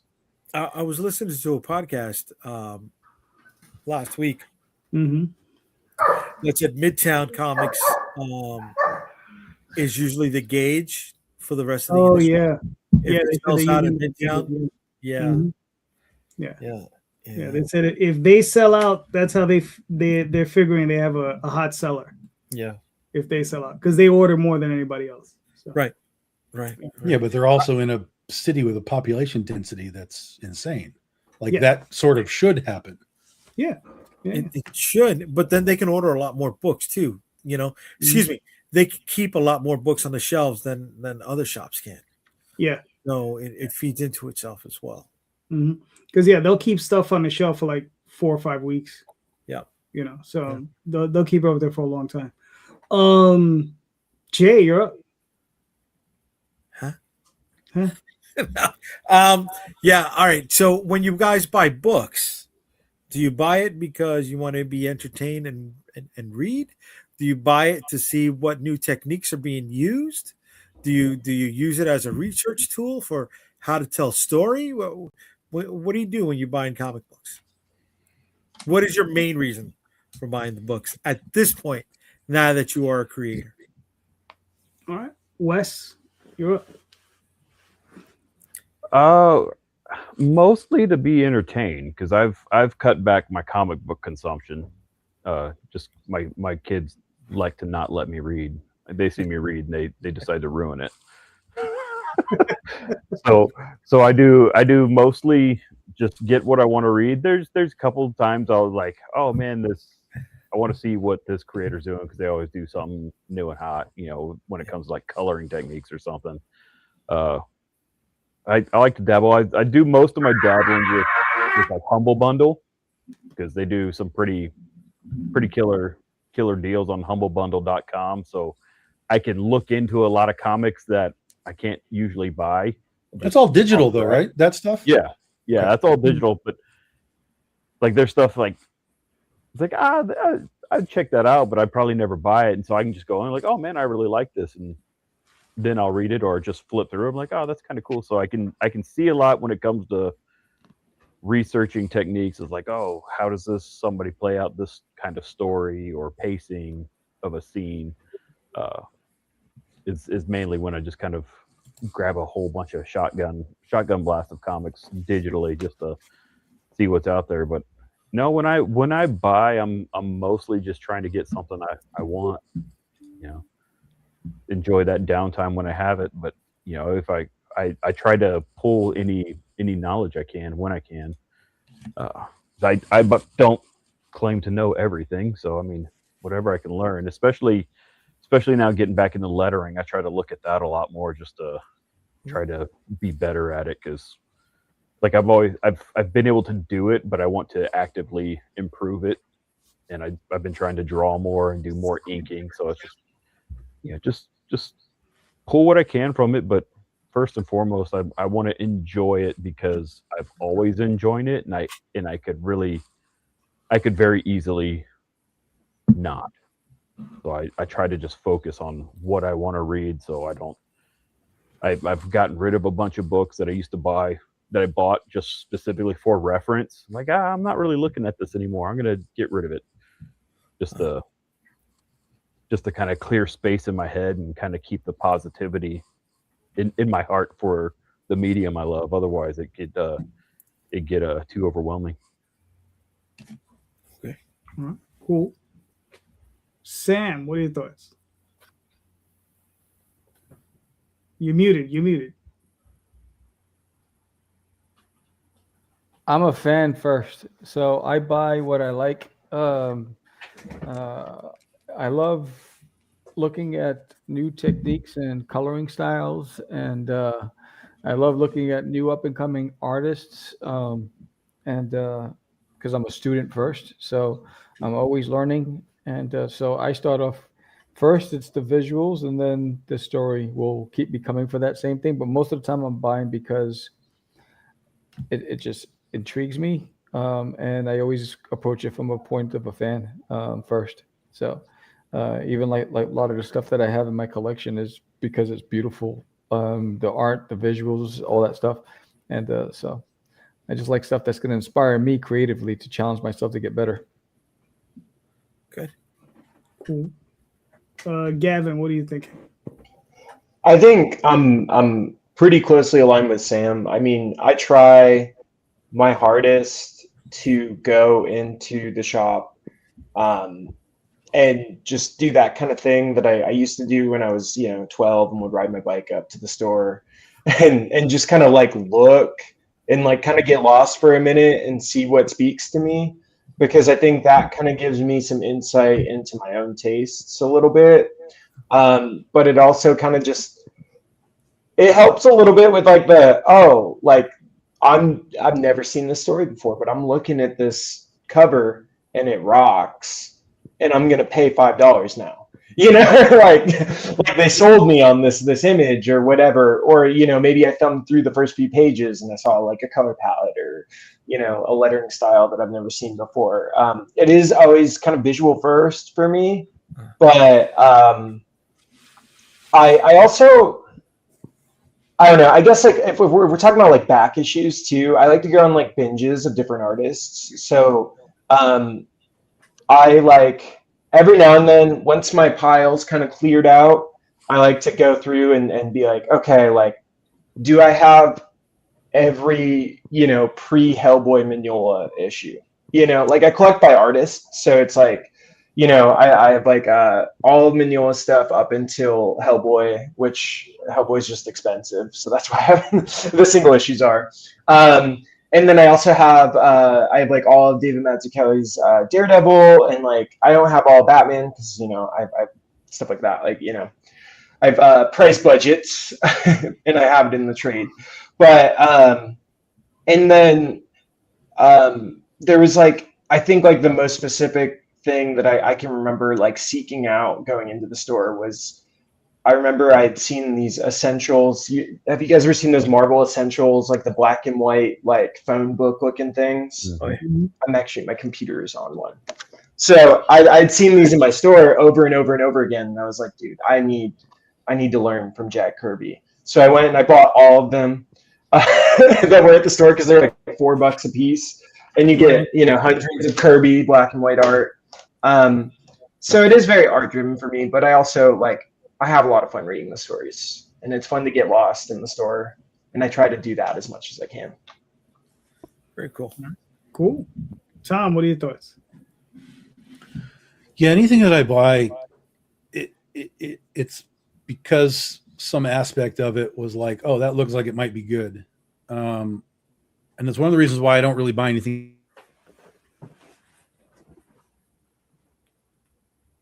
Is it me or did Tom freeze? He froze. Yeah, he froze. Yeah, because I was thinking, was that me? Yeah. He froze it. Nobody wants to say it. I had a power surge. Everything just went. You guys okay? Yeah, I'm on my laptop. I have battery power on my laptop. But the power went back on, but my system over there is all shut down right now. Shit. Oh, damn. It happens at least twice a month here in Texas. Really? Yeah, it sucks. Where in Texas? That doesn't happen to me. Where are you? I'm in San Antonio. Oh, I'm in Dallas. I'm in Rockwall, Texas. And yeah. Tom just messaged me. He said his power just went out too. Oh, Yeah, wow. there's like all kinds of wind and stuff going out. I keep looking out there because it feels yeah, like the wind something's is out of blowing in. control. It's like I don't know what the hell's going on, but it's like blowing my trash cans across the lawn, and it's crazy. Oh, there's some big cold front because it was like 90 degrees today. It's supposed to be like 50 tomorrow. Yeah. Yeah, it's cold in New York right now. Yeah. Yeah. We had 70-degree weather. What was it? Wednesday? Yeah. Now it's back down to 50s and the 40s. So Yeah. Yeah. Yeah, I was surprised. all right. While we wait for Tom, I'll answer the question. So it's funny, Jay. I would say all of the above for me, right? Okay. So it's one of those things where I look for stuff that I enjoy, right? Technique is important to me. The writing is important to me. The art is important. It's like it's all one cumulative thing. I mean, I enjoy basically, all of it. But like case in point, the most recent thing that I purchased that I found really, really intriguing was Darwin Cook's Spirit. They just recently released a hardcover. It was a slipcase hardcover from Image, and I just recently discovered Darwin Cook. I knew the name, but within the last 6 months, I picked up just about everything. I picked up Parker. I picked up his Batman in a hardcover. I picked up, what is it? He did something with the Justice League. Something. New Frontier. They made a cartoon out of it. It was pretty cool. I picked that up. I already have the Catwoman omnibus that he did with Brubaker. Yeah. Right. I have yet to read it, but I have it.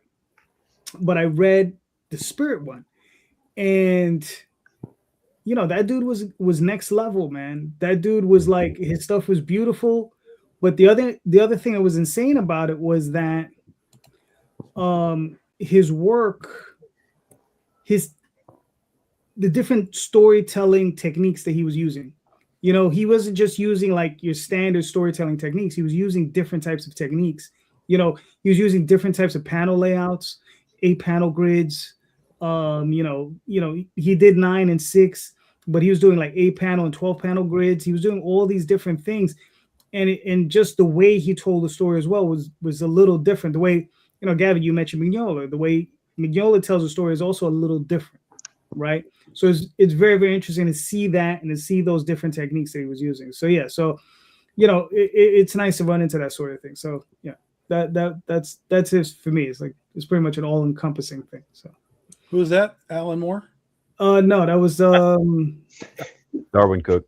Darwin Cook. Darwin Cook. Okay. Yeah. Right. The Image just came out with a Spirit hardcover. It was a slipcase thing. It was huge, oversized, gorgeous, gorgeous book. Yeah. Tom, you're up, bro. You just like disappeared on us. Yeah, I was like, I'm not answering this question. So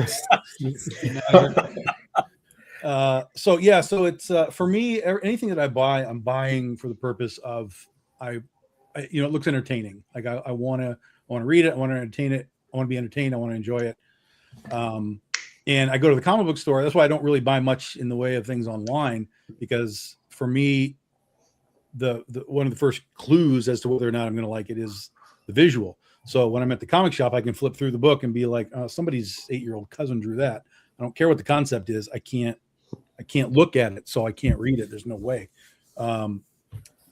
So most of the time, but at the same time, even if it has good art, I'll drop a book in a second if like, this is terrible. This writing is terrible. I can't. It's nice to look at, but it has to be extraordinary to look at for me to like keep maintaining to get the book. One weird example right now is there's a book from the Spawn universe called The Curse of Shirley Jones. I don't know what the fuck is going on. It's like issue 4. I don't know what the hell we're doing yet, but the art is so good. The art is so unique, and the colors are just like, God damn, this visually, you're taking me somewhere. So I'm in. Like, I'm going to do all 5 or 6 or whatever it is. And then like, we'll try this again and see if I'm just missing something along the way. Because it comes out every 2 months also. So it's kind of like long in between. But the visuals are so great that I'm willing to put in the time for the miniseries. But if the art was just sort of mediocre, I would have dropped it probably after the second issue. So anything that's on my shelves is there because I enjoyed it. And then from the enjoyment of like the story and stuff, then there's the extra layer of, well, I like the story, but also look at what this artist is doing. Look at how he's doing these things. And like I bought another Spawn book. I bought Gunslinger Spawn for the purpose of Brett Booth's art. Like I was just like, Brett Booth, just give it to me. It doesn't matter. Nothing else matters.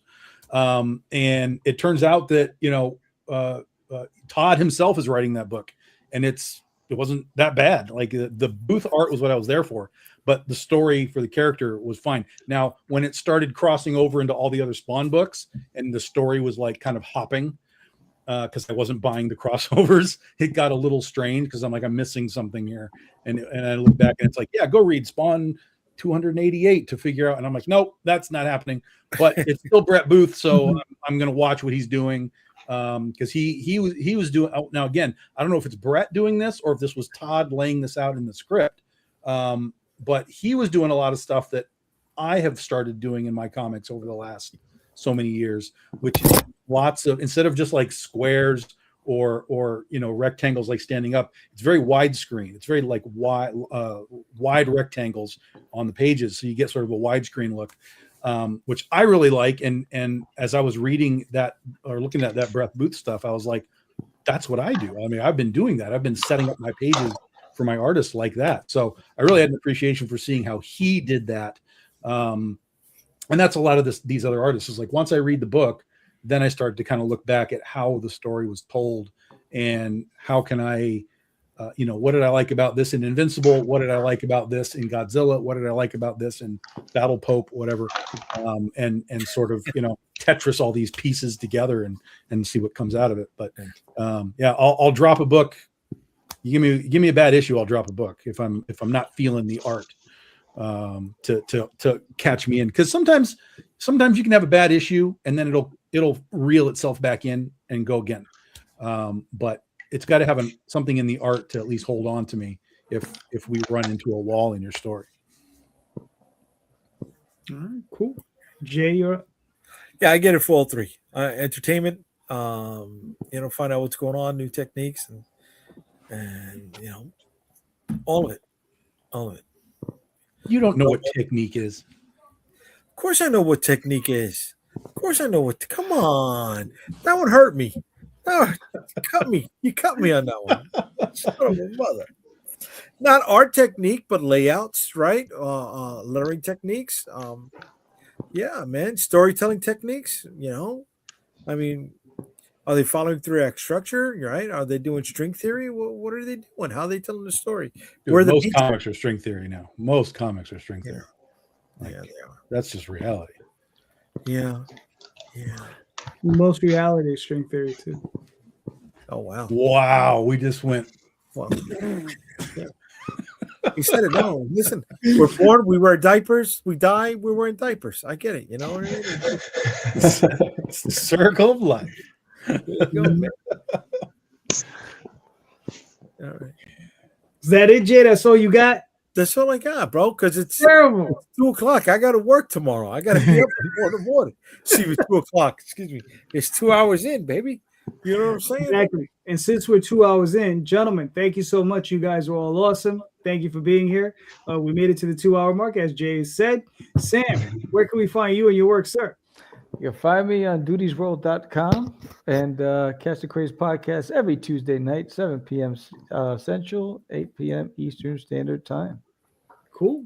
Wes? I've got wes-hartman.com. You can find me on Facebook at Wes Hartman, and I'm on Instagram as The Sasquanaut. Cool. Gavin? Yeah, you can find us on Kickfoot Comics on Instagram. It's just at Kickfoot Comics. We have a website that will be out very soon, just kind of finishing that up. We're launching all at once. So, and then also on the Kickstarter. All right, cool. Tom? BigDogInk.com if you want your comics, back issues, trade paperbacks, all that kind of stuff. And we'll be launching the BD16 anthology, the Oz anthology, in 2 weeks, the 28th. Nice. Jay? UnstoppableComics.com. You can find all my social media links on the website, along with bundles of our books. On Friday nights, Comic Book Streamland on YouTube. And on Sunday, Indy Comics Explained, usually with this guy here and this guy here on both of them. And, mine is a little less formal. Excuse me. We're hanging, we're bullshitting, we're ripping on each other. We're having a beer at the bar after the con. That's what that's about there. All right, cool. You can find me on Facebook, Instagram, Twitter, but mostly on Kickstarter. So you go check that out. The Oswald Chronicles currently running. And don't forget, everybody, please check out the show notes. In the show notes are the links to all of these creators' properties, all of their books, and all their campaigns. Please click on those links, pick up those books, all right? Because all of these creators, they're all impassioned, they're all doing great work. So please click on those links, buy those books, and just remember, everyone, read more indie comics, especially ours. Have a good night, everyone. Thank you. Later.